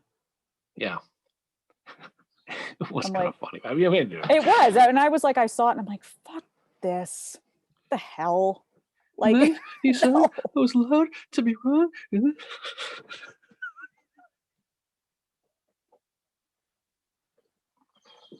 About 1 million. Life finds a way. That was your decibel level last night, about 1 million. You're like Dino from Dinosaur from freaking Flintstones last night. Jesus. Bjorn says Lincoln had about 6 months of formal schooling. Yeah. So he wasn't a Harvard Law educated guy. Nope. You know, I saw he worked at the Papagino's or Pizza Hut. I saw recently. He did. Howard was the delivery boy. Yeah, he was. You know, couldn't drive that stick shift, but he could get there. You know. But things Howard could not do. No, but you know, you study your stuff, you learn what you do, and you make your best opinion. That's all you go with it. Exactly. But, yeah, you just do, and you just have fun with it. Have fun. Don't worry about others. I mean, you don't have to be a West Point studied general, you know, to know about military strategy and history. A lot of it's common sense. And you can look back at this. And again, we've had 150 plus years of hindsight and 2020 hindsight vision to look back. But there's so much of this that when you go back in real time, you just understand that it was by the seat of their pants, and you hope for the best. And you look at, we look at Five Forks, right? Yep. You know, these armies, Sam Wiley Crawford going all this wrong way because of bad intel he got from Sheridan. Yep. Allie's friend, Yep. with the hat. Allie's friend Sheridan. Right. But again, that goes back to the communication thing. Does that mean that Crawford was wrong? No, he was following the orders the best way he thought he was. Does that mean Sheridan was wrong? Yeah, but he went on the intel he thought he had. Exactly. Like these, and they're thinking in the moment. And Jim makes a good point here. Even if you, as a historian, have everything that is written down about a particular battle or person, you can't tell the story without some type of reading between the lines and some form of speculation. Exactly. You can't. Like, these aren't just robots who are fighting a battle. These are guys that have shit going on outside of the war too. You look at Sherman at Missionary Ridge, he's dealing with the death of his child. And that could have been why he had a shitty day. That could have factored into it. Like David Farragut went all those years hoping no one saw him take that $20 bill off the floor. There's a picture of him. Yeah. What did I do? But they all carried something. They all carried baggage. Longstreet lost all those kids to scarlet fever or whatever it was.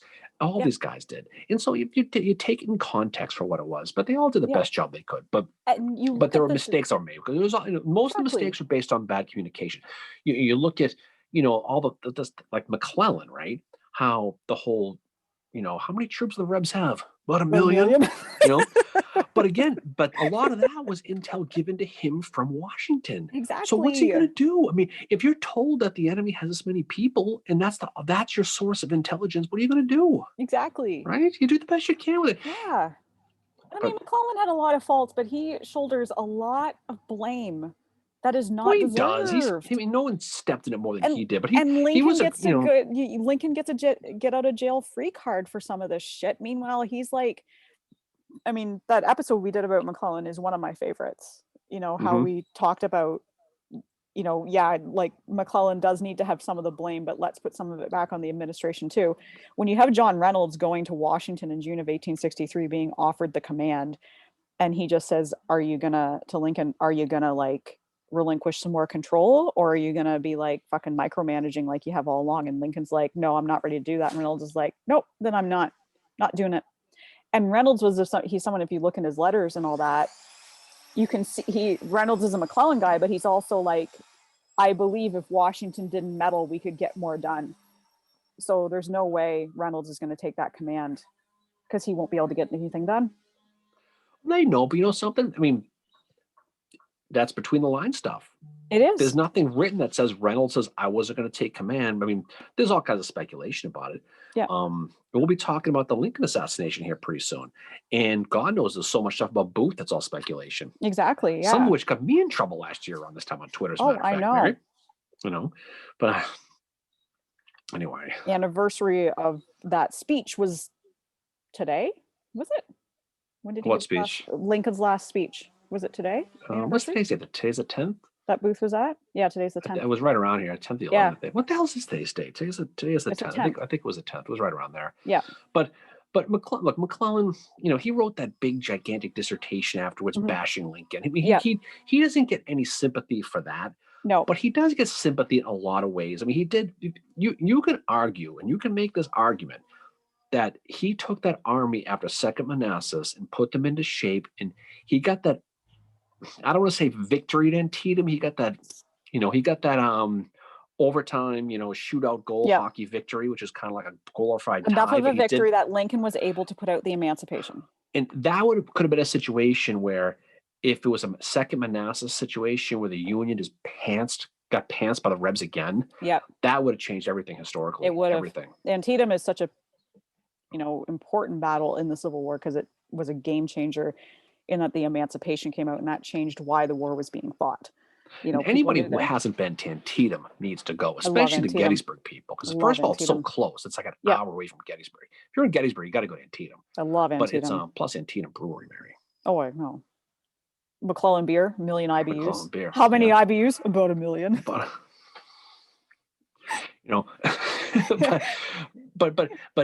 it's a huge important battle, and it just sets everything up for it. But that's what's fun about it, though. But McClellan, after Antietam, he gets ripped for not chasing Lee, and he made every effort to get supplies. And you got guys like Meade backing him, and you got to give Lincoln a little bit of a hit. But if you haven't been to Antietam, you want to talk about a almost perfectly pristine kept battlefield, is Antietam. Chattanooga or Chickamauga's the same way too. Plus, you bring that sword, stick right in the sunken road, stand there, flex over it. Ooh. Hero stuff right there, Mary. Get lost in the cornfield. Yeah. Lisa says, bringing it back to Shiloh, Lisa said she never knew about the Angel's Glow. Really? So that must, you talk about a very religious society at the time, right? And you haven't seen these battles the way these were done. And that phosphorus thing, which was in that damp, because it's been raining for days, in that swampy mud that was mixing with the body temperature dropping, was giving away that phosphorus greenish glow. Yeah. Just imagine you're a soldier and you're thinking about God and death and all that, the good death of the Victorian era, 19th century. You look out at the battlefield and you see a bunch of bodies glowing. What that must have done, because they talk about Fredericksburg with the Northern Lights. Yeah, I was just thinking about that. So when you think about what they must have saw, they thought they were angels trying to save them, and because the speculation was the soldiers were praying to God for help, and these were the angels coming to help them. Yeah. And truth be told, it was just bacteria, but that went so long without anyone knowing what it was. I know it was. What was it? Early 2000s when that kid said to his microbiologist mother, like, what is this? And it turns out to be, and what the creatures are is they vomit in the wound. And then and then they eat all the other bacteria that could potentially cause infection, because the ones that had the soldier's glow survived. Like, you're some farmer from friggin' wherever, Indiana, Vermont, someplace, and you're talking about, this heavy religious people, and you see these bodies glowing, what that must have been like to the psyche. I mean, it was probably good and bad, probably. It probably gave them a source of, God's will and all that stuff. But that must have been something to see. And as far as I know, it's the only battle that ever happened with. It is, yeah. Lisa, if you just Google like Angel's Glow Shiloh, you should get there's a couple different articles about it. But even that article, the one I referenced in this podcast, even that's not 100% sure that's what that even was. Yeah, might have been the angels. Who knows? But I think realistically, I mean, the microbiologist talked about it. It's that big long word that you say 3 times, and Beetlejuice shows up, so I can't pronounce it. I thought you said it was Hagrid. Oh, it was Hagrid, whoever it was. But whatever it was, it was certainly a very interesting story. So it was. You definitely Google Angel's Glow at Shiloh and read that story, because it's just a cool story. That was after the night of the 7th. It's just such an interesting story associated with that battle. Like there's so many, Shiloh is such an interesting battle to study, not just because it's kind of the first oh shit moment of the Civil War, but everything that factors into it. The death of Albert Sidney Johnston, I think, is a huge thing for me with this battle. That's my big takeaway from these two episodes, and as I see the impact of his death even more, because afterwards you see the command structure in the Confederate Western Theater is never great. Well, the focus was always on Virginia, right? Yeah. It Oh was yeah. always on Virginia, and so it was why Beauregard, he wanted no part of going to the West. He fought that going to Shiloh, that whole thing with the conch shell. He didn't want to answer that conch shell, right? He didn't want to do it. I'm picturing that person. Could you? Okay, there's a painting of him holding that fucking tin cup. You need to Photoshop him doing the conch shell. The tin cup and the conch shell. Right. Definitely. But he didn't want to go. I mean, I think the mentality was, they just, it wasn't the place they wanted to be. Virginia gentlemen going out to this frontier. No way. But he fought that, but he stuck. He had to go, and he went. But I think But Davis didn't like him, and the thing is, if Davis didn't like you, then you were fucked. Like, that was the problem. Well, the thing about it though was Beauregard was a rock star at the time. I mean, he was a poster boy. I mean, he was like, like you are with Bieber. Poster on your wall. The whole deal. Wait, do you mean the Indians pitcher Bieber? Because the one who screwed me on fantasy baseball yesterday. Thanks a lot, Al. Yankees, by the way. Friggin', I'm going to lose my damn fantasy this week because it's stupid. Because Kluber, of Bieber? not Bieber. Kluber. I'm talking about. I said Bieber from the Indians. Oh, I thought you meant Kluber, the pitcher. No, I meant Bieber, the pitcher who still pitches for the Indians. Don't do that with your face. Fucker. But anyway. By the way, Indians is spelt wrong on your hat. Oh, it's I should have won World Series hat. I should have done that. I think when the Indians won the World Series, they still had like those medieval metal ones, The Indians are going to win the World Series. Thy world championship. Thy world champions. With the Bayo tapestry thing. World Series champions / Lansing champions. 1349. But anyway, but I think there was that mentality that you wanted to stay in the East. Now at the time, you mentioned Johnson's loss, and a huge loss. He was everything at that point. I mean, Jefferson Davis said he went with Transylvania University with him. Yeah. He said he was the best general the South ever had. They were very good friends, but Johnson was talented. That's the thing. He was.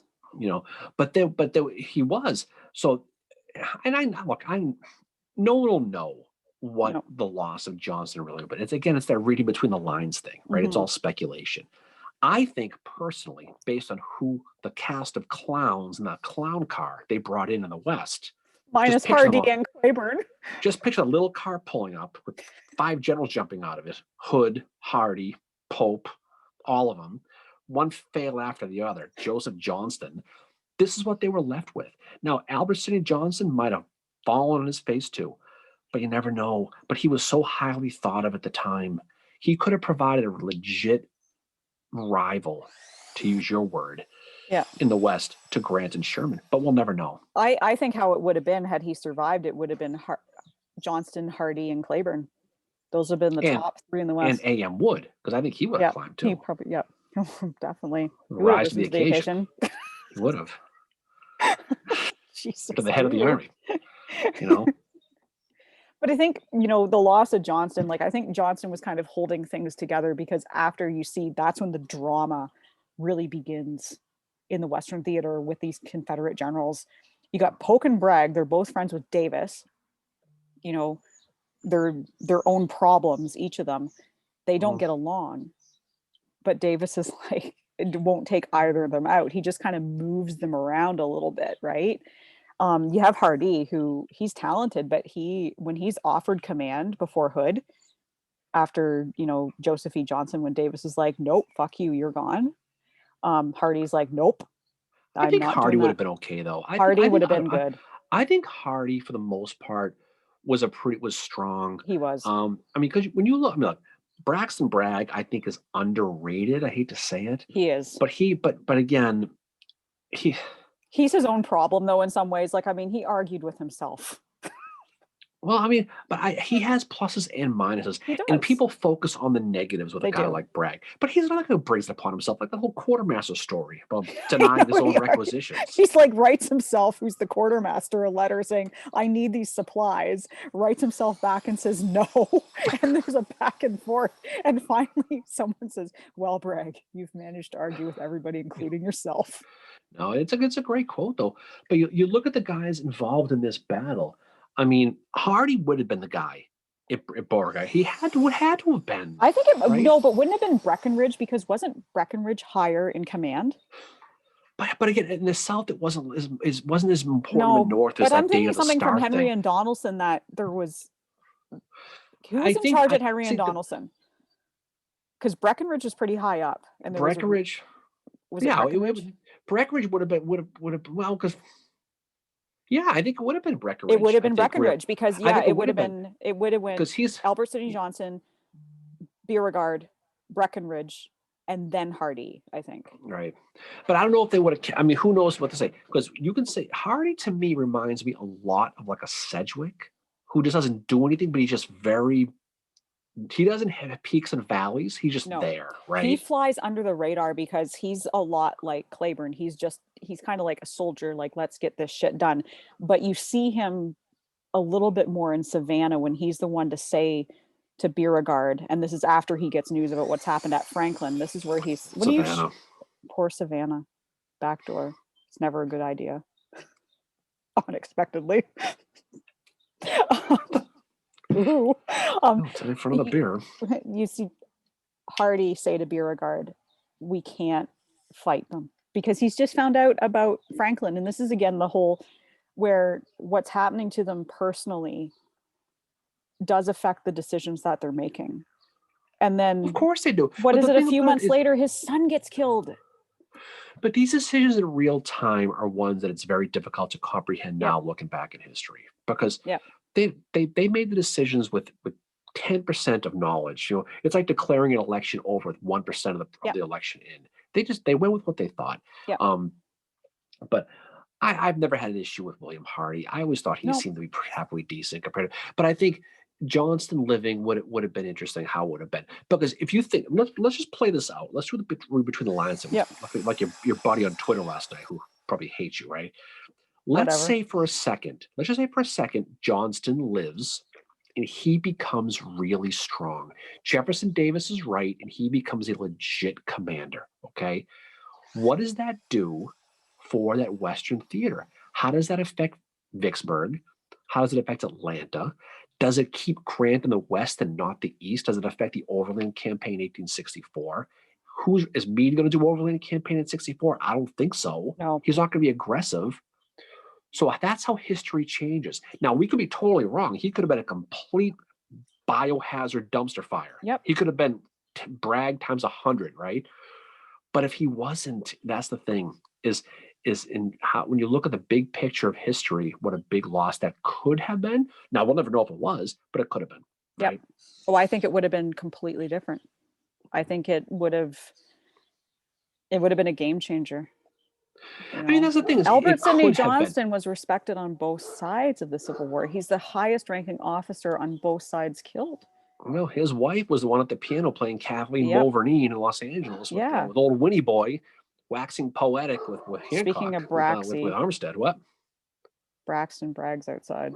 Braxton Bark is outside. Did I tell you that Hannibal Hamlin is back? Yes. My neighbor, there's a chicken. My neighbor has a chicken. Hannibal. And I was sitting outside my fire pit again. You hear him buck, buck, buck, buck, doing that whole thing. So it's pretty fun. But yeah, I think Johnston living would have been a game changer. Because that would have meant there was more people. We'll never know. But the thing is like, that puts Hood further down in when he's going to come into command. Well, I don't think Johnson. Let's just pretend the war goes exactly the way it does, but Johnson lives. So Grant and Sherman still take Vicksburg. Yep. Sherman still does his march to the sea. All that stuff still happens, right? Does Johnston, in charge, if he's at Atlanta, right? Go back to Atlanta, right? Does he recklessly expose himself to go chase them down and get pantsed, or does he stay in Atlanta, let the city get sieged to run the clock out in the 64 election. He's going to run the Right. clock out. Because that's what I think they needed to do. And that's where your friend on Twitter got it wrong last night. Yep. Right? Was the plan was not to go ahead and beat Sherman and beat Grant. The plan was to let the clock run to the election. Run down that's because all of the they election, had to do. because the election was what everything hinged on, that election in 1864. And it was Sherman taking Atlanta, but also Sheridan in the Shenandoah Valley that is capturing that, you know. And Sheridan in the Shenandoah Valley, Sheridan is not my favorite general at all, but he doesn't get enough credit. You know, you're going to get Allie mad now. He has his place. My car is named after his horse. John P. Masshole Chicken. Yeah, we thought he went up the spout. I thought he went to the big chicken McNugget factory there for a while. I know, but he's back. Might be a different chicken. It's probably a different chicken. They don't live very long. I don't know. It probably is. I have friends. Maybe it's a reincarnation of Colonel Sanders, who was in this battle, by the way. Don't ever do that again.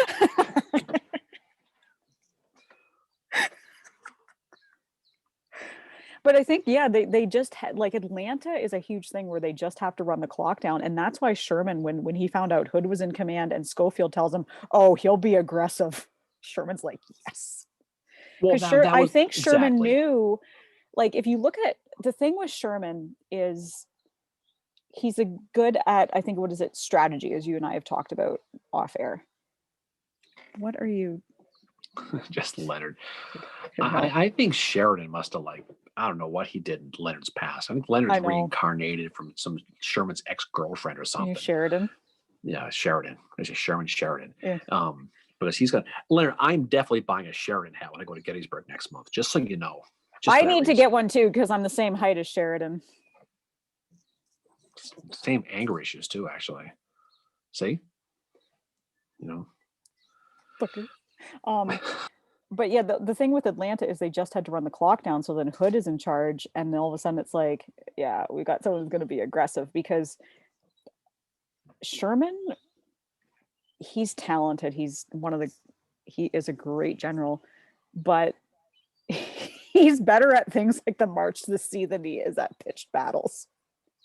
That's quite, I don't know, that's something I've learned about him recently, is he's like, the March to the Sea is his thing, like doing that, not having to fight the battles. And I mean, Howard even writes about that in his memoirs, where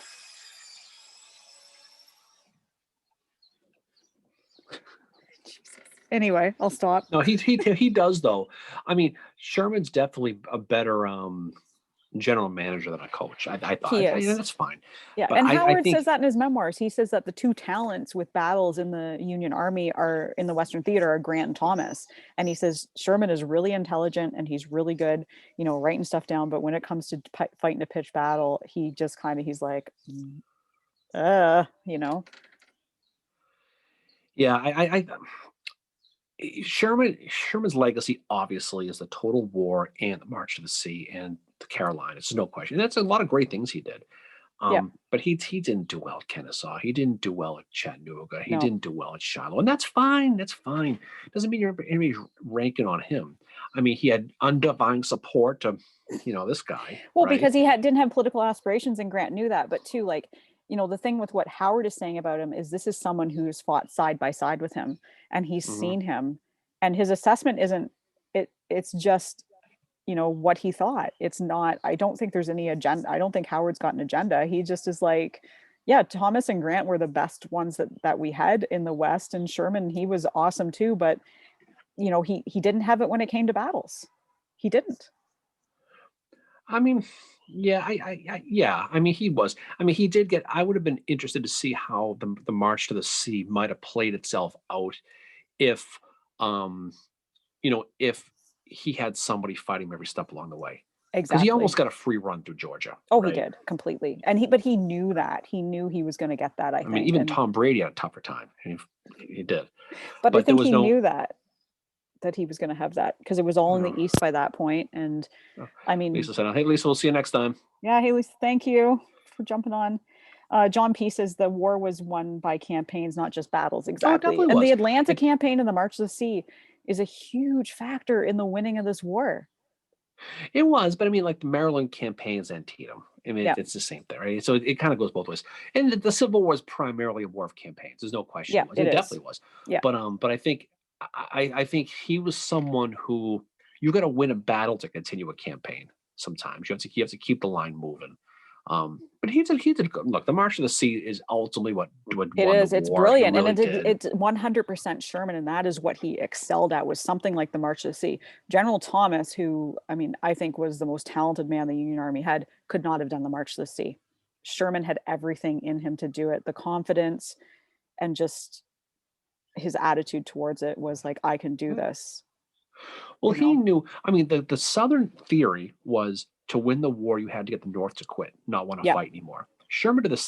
That was his deal with the South. With the North was you need to make the South not want to fight. You want to make the soldiers want to come home because Yeah. your house and your farm is getting torched and destroyed by the Union.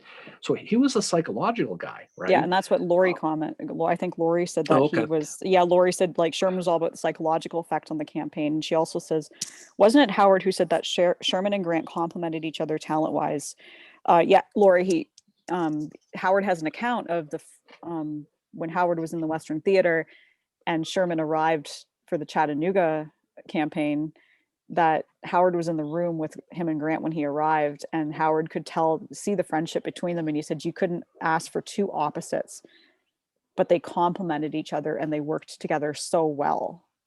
And that was that was really cool to read, that Howard saw that, just in that the first meeting, Sherman and Grant hadn't seen each other in months, and Howard could see right away how those two worked so well together, you know. So it was very cool. Yeah. It was cool to read that. It's cool to read that insight from somebody else that saw Well, that that's why you got to friendship. read those stories. You got to read those memoirs and the Yeah. diaries. And Yeah, that's why I great, think as great yeah. as the Sears of the world and the Fonzo of the world. It's great. Yeah. But those primary source books, even the unabridged versions, Yeah, even Freeman. I mean, he's got some stuff that's pretty good in there. Yeah. He goes off the deep end with certain things, but he, but it's still a good read. And Grant and Sherman's memoirs are awesome too. But for me, and yeah, I'm biased because he's my favorite general. Howard's are awesome to read too, because they're such a great compliment, and he's offering another perspective. And also he's hilarious. He has a self-deprecating sense of humor. I mean, when he's telling the story of when that woman ripped him during the Carolinas campaign, when Sherman's like, who was it? We'll court-martial him. And she's like, Howard. It was the one-armed man. And then Howard's probably like, oh my God, starts sinking And in he his couldn't chair. even go in the backyard and whittle. That was his problem. He couldn't just go there, and he was probably like, oh fuck. And he says like, in his memoirs, he's like, I just had too many, like, whatever going on. And then she comes up to him, she's like, I need guards at my house. And he was probably all, could you not? We need to put troops in front of your house. Fine. I'm fine. Fine. You okay? Fine. Could you put troops in front of my house? I mean, can you? Can you seriously? Could you not?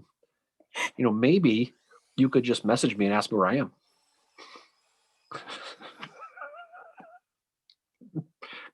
With a capital B. Anyway,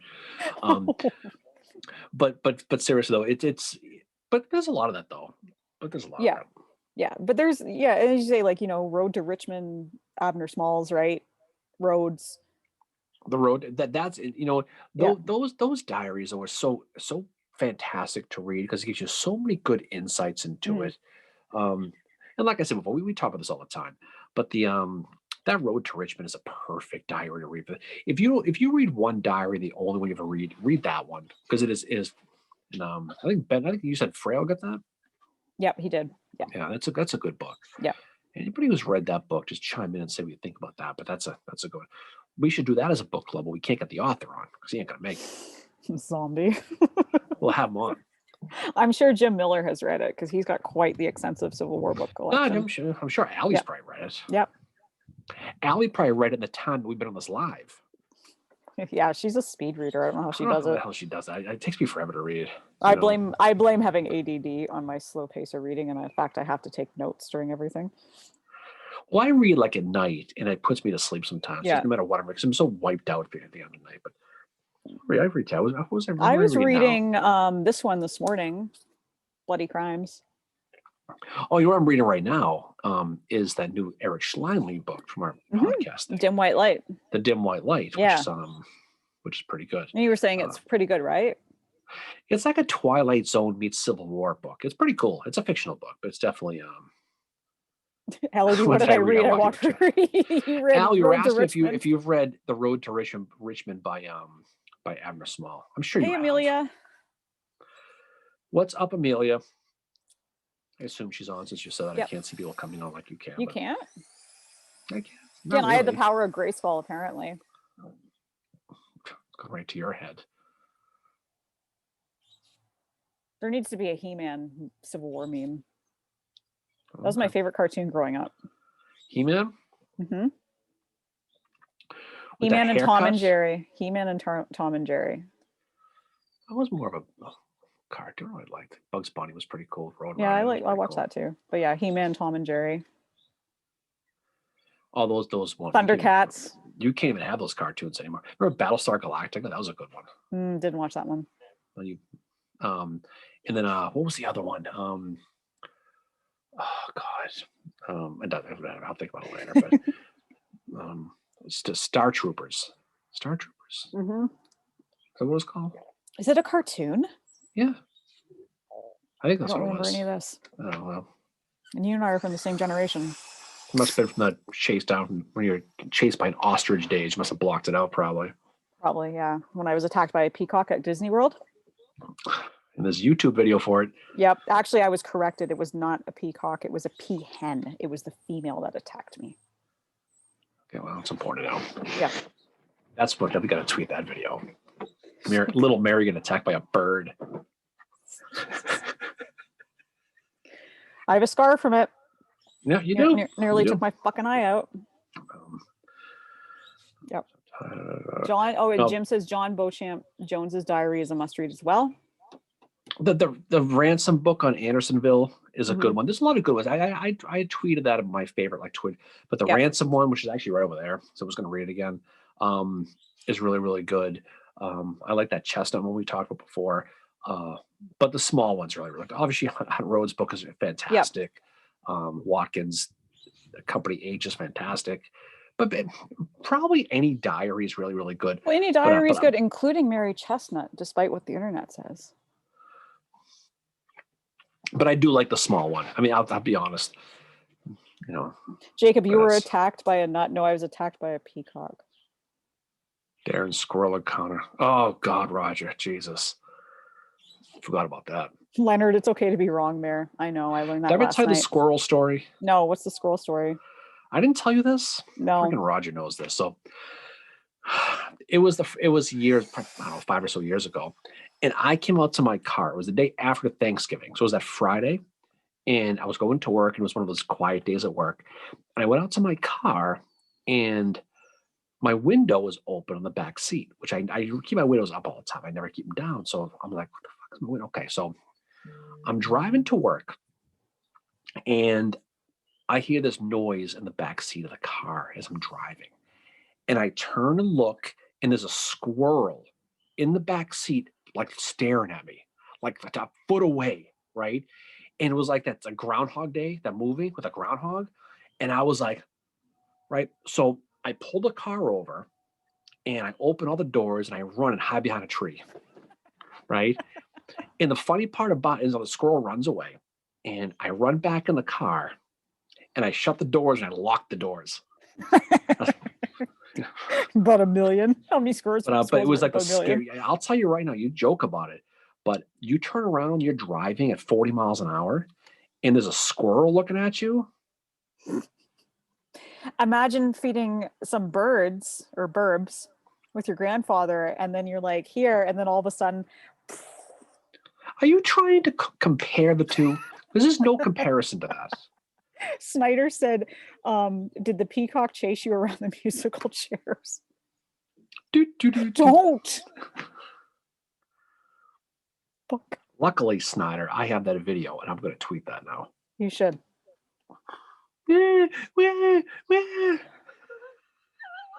Three. It was traumatizing. It was. But that squirrel one.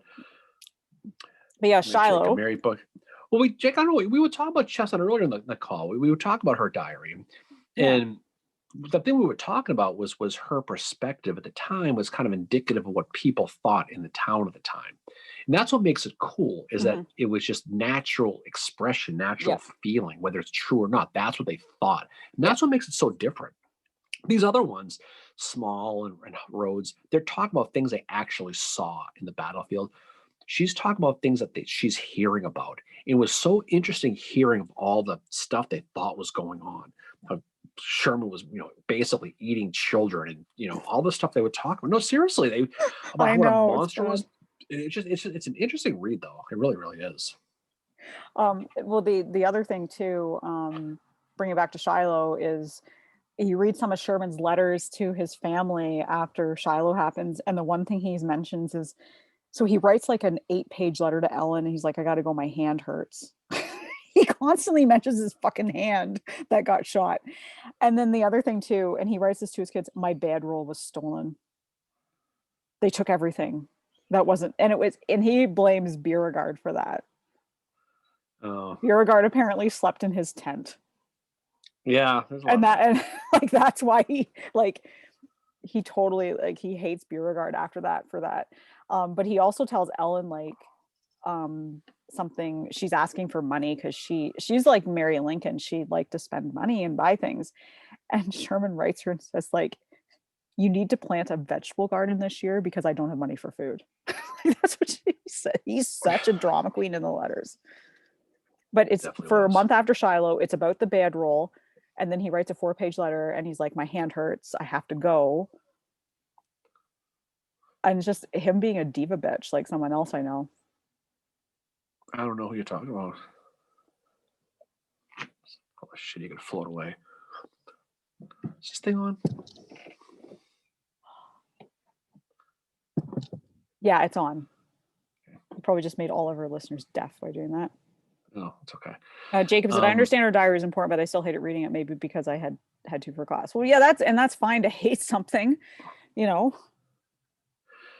I mean, but if you might, now that you're out of school, Jacob, well, at least for a while, if you go into it and read it again, you might like it a lot more because you read something you don't have to read. If you read some, like I remember reading like Tale of Two Cities in high school, and I friggin' hated it because it was school. I read it later, and that was really, really good. Try it again because there's a lot of interesting because as you study the history thing, they talk about, like, she'll talk about things about going on at the time. Yeah. Like, you're a big Carolina guy. And so, like, Fort Fisher and Wilmington, all that stuff, she'll talk about the things that people were thinking about that during that time. It just kind of fills in the gaps a little bit.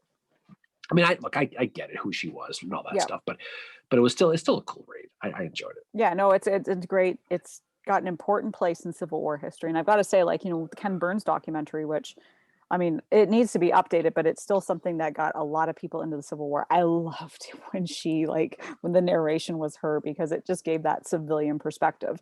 And that's another thing that you don't get a lot in the Civil War, is that civilian perspective. That's why the movie Copperhead is so good, because it's that civilian perspective. That doesn't, Roger, I remember that story. We punched a seagull because he took your hamburger. Jesus. Roger also has a story about almost flipping a lady in a car to Disney World because she hit her. He hit her. She hit him while she was walking, and he threatened to flip her cart. If you go onto my my Facebook page and you watch the Facebook Live of him talking about that, we were at a Patriot game at a tailgate. Oh my God, was that hilarious! But seen it. Roger's Roger. You know what?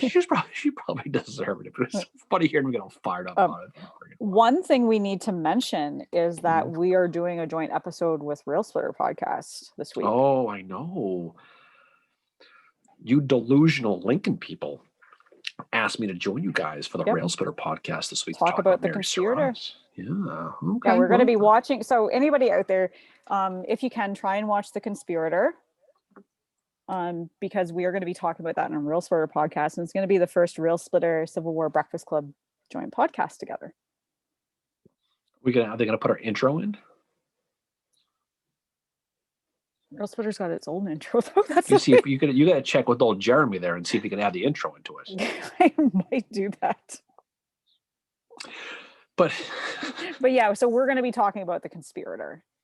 the movie, just because the anniversary of the Lincoln assassination is coming up, and we needed a topic, so that's what we're going to be doing this next week. Is talking about Jacob's that movie. doing Lewis Powell, so we should do a whole in-depth deep dive on Powell this week. Do you mean Paine? No, it's Powell. It's not Paine. That's still my favorite part one of my favorite parts in Killing Lincoln is when Booth is like, could you not keep changing your name? And then they're in that shooting gallery, and Powell's like, whatever he says, and Booth is just like, stop changing your name. Well, Jacob, you got to make sure you talk about how he got that Lewis Paine nickname. He was with that house, the John Paine house there in Maryland. That's a cool story. So actually, Jacob, just to trump you, we're going to actually have Lewis Powell on as a guest. We're going to have his skull from Florida. We're going to dig it up. We're going to have it right here. Wow, how very Hamlet. Poor Yorick. What are you doing? Hello, Mrs. Surratt. From the great, but that'll be fun doing that though. But I'm looking forward to that your episode, Jacob. That'd be pretty cool. So you'll have you'll do well with that. Yeah. But that whole assassination, and I'll tell you right now, for the people who study the assassination, Booth is the tip of the iceberg with that. It's not about just Booth. It's about Atzerodt. It's about Harold. It's about Samuel Mudd. It's about Mary Surratt. It's about John Lloyd. It's about all these guys. Thomas Jones, and it is so many people that are involved in this that is so cool. It's not just about Booth. And I've said before, I'll say it again, is every one of these people is different from the other. And that's what's cool about this whole conspiracy to study. Yep. It's like gluttony and all those deadly sins. Every one of them is a different one. It's really fascinating to study. It is. But Booth is the ringleader, he is. Yeah. But these other ones, when you get into their personal stories, especially Lewis Powell. Yeah. Understand that Lewis Powell fought at Gettysburg. Yep. Right. He gets hurt. He's part of the 2nd Florida, gets shot in the wrist, gets taken to Gettysburg College to get fixed, and he ends up, because he has a background as being able to do medicine, because he helped animals back to health as a kid for some friggin' reason. He ends up working for the Confederate soldiers, nurse him back to health. And he ends up in Maryland at a prison camp, and his girlfriend, Mary Branson, breaks him out of jail by putting a file on a cake. Just like no, it wasn't a file. It was a $10 bill that he used to bribe, and he gets out. And it's just a fascinating story. He beats the hell out of some maid in the warehouse that's in right field of Camden Yards now, that building. It's just this. Jacob, you're going to fascinating. I hope you do a lot of justice to Powell, because he's the most fascinating out of all of them. Yep. Mine has always been Atzerodt. I don't know why. I've always been very drawn to Atzerodt. Powell, Paine too, obviously, but something about Atzerodt. And I am one that believes that Atzerodt didn't deserve to hang. He was involved, but just life sentence.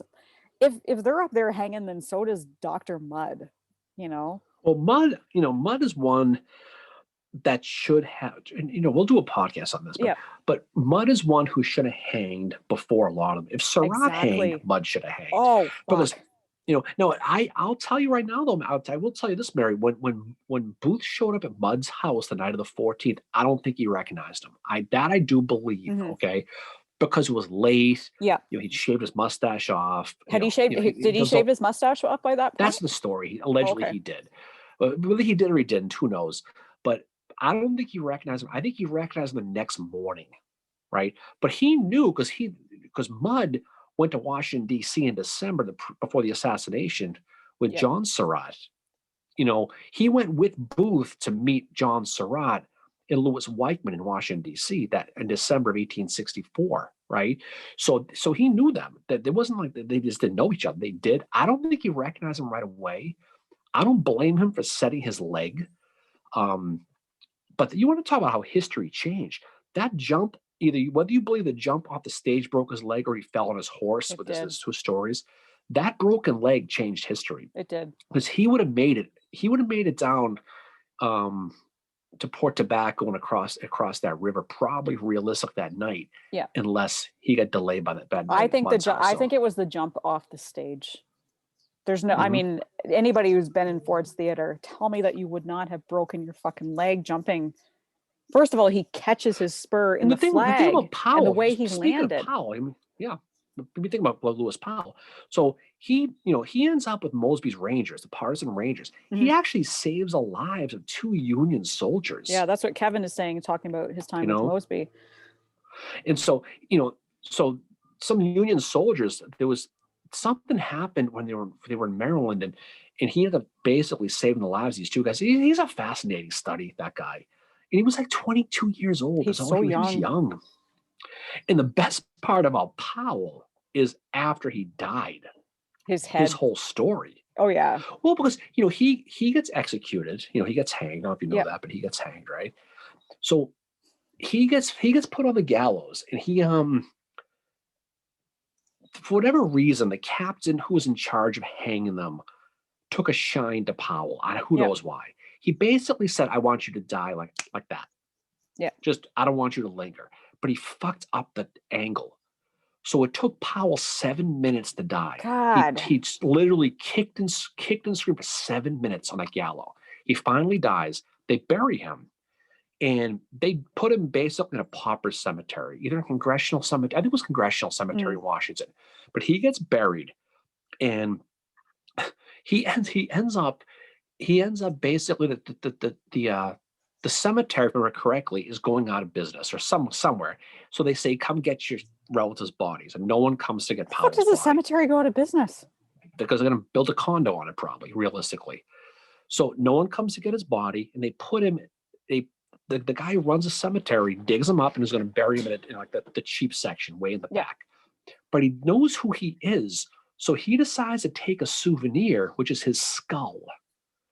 So he takes the skull for whatever friggin' reason, buries the rest of the body, and I don't know what the hell he's doing with it. But after a while, he has some kind of issue with conscious, whatever. So he turns it in. He says, "I got the skull." It ends up at the Army Medical Museum, which ironically is housed where? Ford's Theater. Yep. At the time. So you have Lewis Powell's skull, you have Abraham Lincoln's skull fragments, and the bullet, and John Wilkes Booth 4th and 5th vertebrae together again. The band conch shell. And isn't that where the bullet is too? I think that's what the bullet is. But Ford's Theater, that's where it was at the time. So anyway, what happens is the Smithsonian is setting up this news section of their thing, and they have the skull ends up at the Smithsonian. They say this get out, so it ends up with all the skulls. They think he's an Indian's, like a Native American skull for whatever reason, even though it has his name and his date of death on the skull written. So he ends up basically being sent to the Smithsonian, and the 1994-95, Bill Clinton's president. They passed that act, which they were going to send all the Indian bones back to their tribes. And they're going through all the bones. They find the skull, and they realize it's Lewis Powell's skull. And they finally turn it in to his family, and so his head is buried in Florida. His body's in Washington, D.C., but his head is in Florida. That's so crazy. So he has that real good post-mortem story, which is kind of weird. But he's a fascinating study. And so, Jacob, I hope you tell that story in your podcast, because it's a good story. No pressure on you, Jacob. There's a lot of post-mortem Civil War stories that are interesting. You told the one about Albert Sidney Johnson in our Shiloh episode, where Butler digs him up because he thinks he's buried with treasure. Well, that was the thing too. So Johnston's buried. He gets buried at Metairie in New Orleans. And Sherman's like, "Fuck you, we're not burying you." He doesn't want to do a full honors cemetery. He's not going to let him have it. So he gets buried. For some reason, Benjamin Butler thinks he's buried with the back of the Declaration of Independence. He's buried with treasure. And he digs him up and goes, "Nope, nothing." But it's pretty funny. The other post-mortem Civil War story that's really interesting, and this is gonna get eye rolls, everybody do a shot, is Claiborne's. Claiborne's moved 3 separate times. The first, just before the Battle of Franklin, they went by this one church, And he commented to somebody that would be a nice place to spend eternity and be buried at, is in this one cemetery. Well, that's where they initially buried him. Or it's first they buried him in a mass grave. And then they or not a mass grave, but I don't know, whatever the fuck they did. They found his body and then they buried him at the cemetery where he had said this would be the perfect place to spend eternity. Well, the people of Helena said, fuck that. We want him back here because he's like our guy. So they dug up his body. Apparently they opened up the coffin and he was like a skeleton by that point. It had only been a couple years, but they took him back with full military honors. And that's why he's in Helena now, but he was moved 3 separate times. But the thing with Claiborne that always I find interesting and kind of bothers me about his story is he's not where he wanted to be. He's not buried where he wanted to be buried at that church where he said that would be the perfect place to be buried. It was under this one tree. And it's like, holy, like, I don't know. That just, it's kind of one of those things where it's like, well, you're not like, you're not honoring his wishes, even though he's dead. Like, you know, in some ways, I think that was kind of wrong to do that to him because he was where he wanted to be. I think it was. But there's a lot of fascinating stories. And that's why it's important to study these people as people. Exactly. Right? And so any story of, Powell or any of these people, you got to talk about the whole picture. And Powell's a great one. We'll let Jacob do a thing, but eventually we'll do one on these people because we're going to do the Surratt one with you, Rail Splitter with you guys. But and I want to do one about George Atzerodt because Atzerodt, he was a father. He had a small child, yeah. How many people know that about George Atzerodt, that he was a father? And that he didn't, like these guys, like, I mean, yeah, it was wrong what they did, but then George Atzerodt is saying to John Wilkes Booth, I didn't sign up for murder. Kidnapping, yeah, but not murder. Yeah. And if anybody wants a good introduction into the Lincoln assassination, a good documentary to watch is Killing Lincoln, put out by National Geographic, narrated by Tom Hanks. It is amazing. It is a broad overview, but it is so well done. Like, there were weird things. It's broad, but it's weirdly specific. Like they have that whole thing on James Tanner, which I don't quite get. There's no mention of Surratt or any of those people, but they mention guys like James Tanner, the stenographer from the thing. Well, whatever. Yeah. I mean, that was interesting, but I wish they had more about Mary Surratt. I think the Killing Lincoln documentary could have been like the Grant one, 3 parts, like it could have been 3 parts. Allie B said, I just finished reading the book about Grant's tomb, and it was interesting how long it took for this thing to come together. The association was so unorganized, but the thing that Grant cared about the most was being buried with Julia. Yeah, that's... I've been to Grant's tomb. He's buried in New York City. My sister used to live in New York City, so he's going to return one time. It's a cool little place. His coffin is there. You can actually see his actual coffin.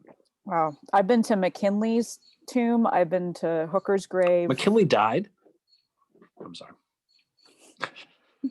I've been to McKinley, Hooker. I've not been to Sherman yet, and I've not been to Howard. Howard and Sherman are my 2 that I really, really want to see. But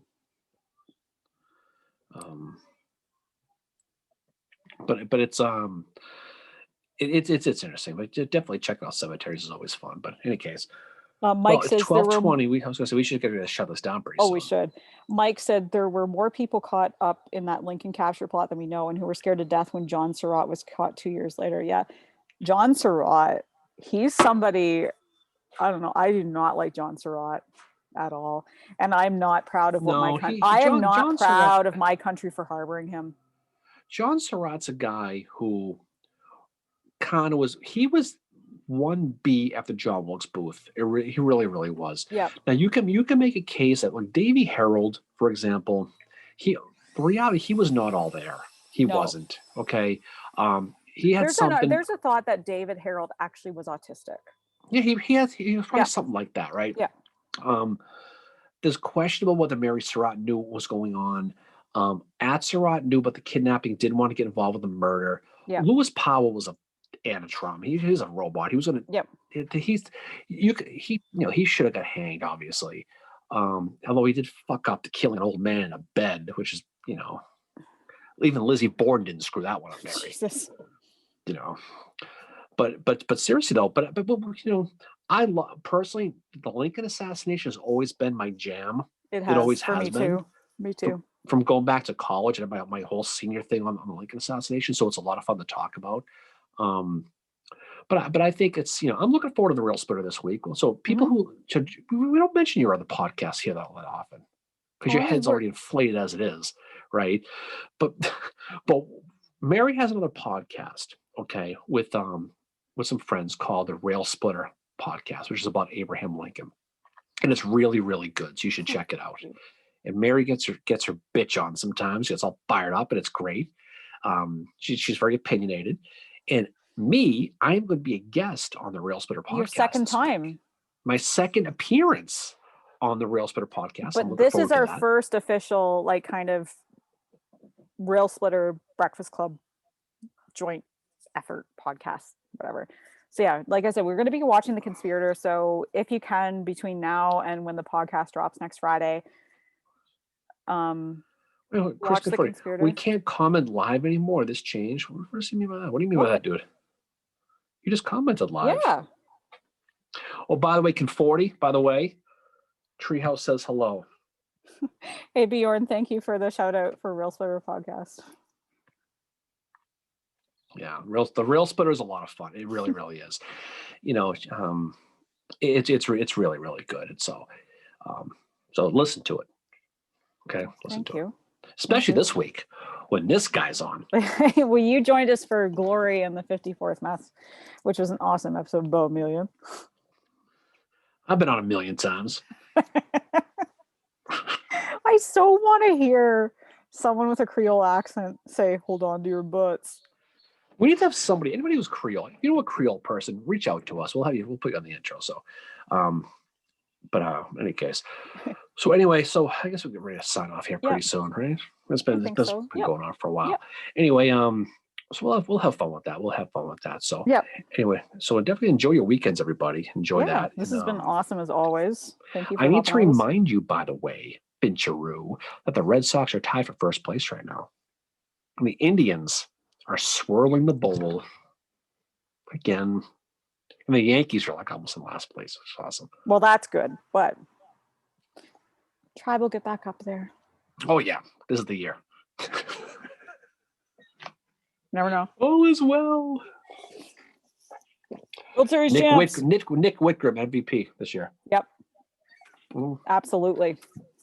Anyway, so if you haven't listened to the podcast on Shiloh II, please do. We had a lot of fun with that one. Yeah. I thought it was a good podcast. It was one of the better ones. I enjoyed it.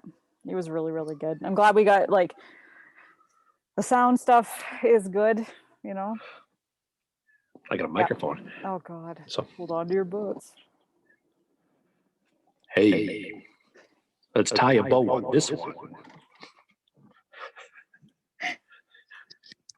Oh, so much fun with that. Anyway, so next week we will be doing the second part of Secession. We're going to talk about Fort Sumter. We're going to talk about Beauregard. We're going to talk about Robert Anderson, Edmund Ruffin, and the rest of the fun lovers in Charleston. Yeah. And then we will have our live next week. So that'll be a lot of fun. Yeah, no, it will be. Our next roundtable is coming up, I think, a week from Wednesday. So if you've never been on our roundtable before, send us an email, info@civilwarbreakfastclub.com, and we will send you the invite for that. But those are always a really, really awesome time. And then, so that's coming up pretty soon, isn't it? Yeah, it's a week from Wednesday. Okay. But I'll put it on my calendar. Good. Well, it's on the Rail Splitter calendar. Not Rail Splitter. Well, I don't go on the Rail Splitter. Civil War Breakfast Club calendar. Civil War Breakfast Club calendar. If you care to check that every once in a while. Weeks. Anyway, anyway, so next week we have part 2 of Secession, and then we have the Jeff Davis's escape and his capture, and then I think after that we're starting to get into Chancellorsville. What do you call it on the podcast? The catch. Jeff Davis's catch.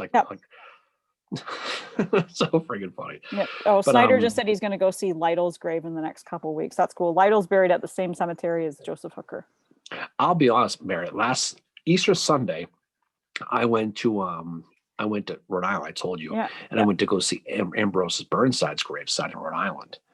Now, being in a cemetery the day of the resurrection was a little Walking Dead scary, but everything worked out well. I had my cigar, so that was cool. Yeah. That's a cool little place. So we'll do that. Yeah. And my next plan is I need to go see Nathaniel Banks Cemetery in my hometown, which I've seen a million times, but not for a while.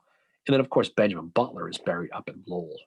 Yeah. So in Massachusetts. So well, I got to go out to the cemetery here because there's a person buried there connected with the Lincoln assassination. Who's that? It was the wife of this guy. His last name was Keyes, and she's buried there. And he was involved in not Lincoln assassination, the capture of Jeff Davis. He was one of the the catch of Jeff Davis. He was one of the generals. His last name was Keyes. He was involved in the catch of Jeff Davis. His wife is buried in the cemetery here along with their child. Let me tell you this story real quick before we sign off. Okay. So, my former boss, his son bought a property, in the town that Jeff Davis was captured. He just bought this little old house. It had a farm on it. And so one day he decided to metal detect in his yard. And he lives about a mile from the capture. You know what he found in his backyard? A sword buried in his backyard. Oh my a Savor sword, which had to have been from the Union guys because it was a Union sword from chasing him. Had to have been. Yeah, there was a Canadian. And I'm like, I'll give you money for that if you want. He's like, no, I'm keeping this. I go, you shoot, fucker. I'm like, there was a Canadian involved in that capture, and his wife and child are buried out in the cemetery here. Really? Yep. Well, you should bring him on the podcast next week. Actually, I think I want to go out and try and find the grave before the podcast so I can post a picture of it. You should. You gotta find Dick Black's grave, by the way. Dick Black. It's just, you still haven't done that one yet. Because Dick Black doesn't have a grave. You know what? Doesn't matter. You gotta and find nobody knows who Dick Black is either. Okay, there's a cannon. It's a small cannon in my town. It's a cannon at the base. It says Dick Black. And I took a picture of it almost a year ago and sent it to Darren. And Dick Black has become an inside joke. But he was a legit person in my town. Dick Black. You probably knew A.M. Wood. You probably did. All right. Well, I guess we can sign off from this train wreck right now. And it's awesome. So we got some good things coming. So Mary has scheduled our next 87,000 episodes on the website. So if you want to see what we're doing in 50 years, you can go online and just set them all up for us. But we will be talking about the second secession next week, and that'll be a lot of fun. So anyway, Leonard, did Dick Black fight in the Black Hawk War? Enunciate, Mary Violet, enunciate. Jesus. So bad. All right. So anyway, do we do MVPs for this one? Do we do it? So on the Union side, my MVP is going to go to WHL Wallace just for his stand at the Hornets Nest. And my Confederate MVP is going to be, shockingly, Patrick Claiborne. What a surprise. I think for my Union MVP is going to be David Stewart, commander of the 2nd Brigade in Sherman's 5th Division, because of how well he did on that first day. He held that line, right? I don't know if I have a Confederate MVP because I think the whole thing's a mess. So, we'll leave it at that. No, I'm giving it to Claiborne he got that order from Bragg and he was like, this is going to be shit, but whatever, I'm going to follow it. And he managed to rally some of his men on that hill and keep the Union back for a little bit. I mean, he does really well in this battle, considering he's just been made Brigadier General on March the 4th. This is his first big fight, and he does really well in it, and that's why he's my MVP. There's a lot of successful stories. You can make a case that Lew Wallace, even did really well with this. Lew Wallace did do really well, and unfortunately, Grant, because of what Grant wrote in his memoirs, overshadows everything. You know what? I'm gonna change. I'm gonna go with Bull Nelson, my MVP. All right. Because he did well. He did. Yeah. Poor Bull Nelson getting shot down by General Reb Jeff Davis. It's a great Civil War story. God. Anyway, any final words from you, Drew? No, thank you for everybody for hanging out with us, for our craziness, for these 2.5 hours like y'all always do. You guys rock. Mm-hmm. And thank you to you for being an awesome podcast co-host. Whatever. Just remember the team, whatever, how it is. You know, it is. Yelled at for stupid things. I mean, nothing control of, but that's okay. I bailed your ass out last night on Twitter. I know you did, and I thanked you for it many times. Me and Jim did, actually. Yeah, no, you both did. Jim is the one who did, not me. He hooked you up big time. You both did. You both did, and believe me, I appreciate it. Like, that guy was, holy fuck. Yeah, tough, but whatever the fuck. Anyway, you know what? But I don't. It's not. I mean, yeah, I felt a little bit cut down by that, but now I'm like, whatever. I'm just gonna, whatever, keep doing what I'm doing with it. Yeah, just how I it's just how I interpret the evidence. That's all. Yep. As a wise man once said, and the horse you rode in on. I think that was Shakespeare. Probably. Anyway, so thank you everybody for signing on. We'll definitely look forward to seeing you next time. So hopefully you enjoyed the episode. If you haven't heard the episode, please check it out because we had a lot of fun with this one. We know Ryan enjoyed it. He gave us some. Yeah, it was a good one to do, and we'll go to some different things. Leonard said earlier too he enjoyed it as well. Good, glad you do it. So if you haven't listened to it, then listen to it. Because we put a lot of time into this, and old Finch here does a lot of really good job editing this stuff. So she give her props for that because she really does. I enjoy editing. You do. Weirdly. Thank you. Kind of weird John Wayne Gacy look in your eye when you're editing, which is kind of weird, but that's okay. But you like to edit. That's a good thing. I love it. In any case, guys, have a great weekend. Stay safe. Go well. Go Red Sox. And go Indians. We will look forward to talking to you. I don't know who those are. Not the Indians anymore. This is a Cleveland baseball team. Yeah. Indians is spelt wrong on your hat. Oh, yeah. That's exactly what it says. Same colors, though, sort of, I guess. Anyway, guys, enjoy your weekend. Mary, the pleasure again was all yours. And we will look forward to seeing everybody later. So, guys, have a good time. And we will look forward to talking to you on the other side. Bye, guys. See ya.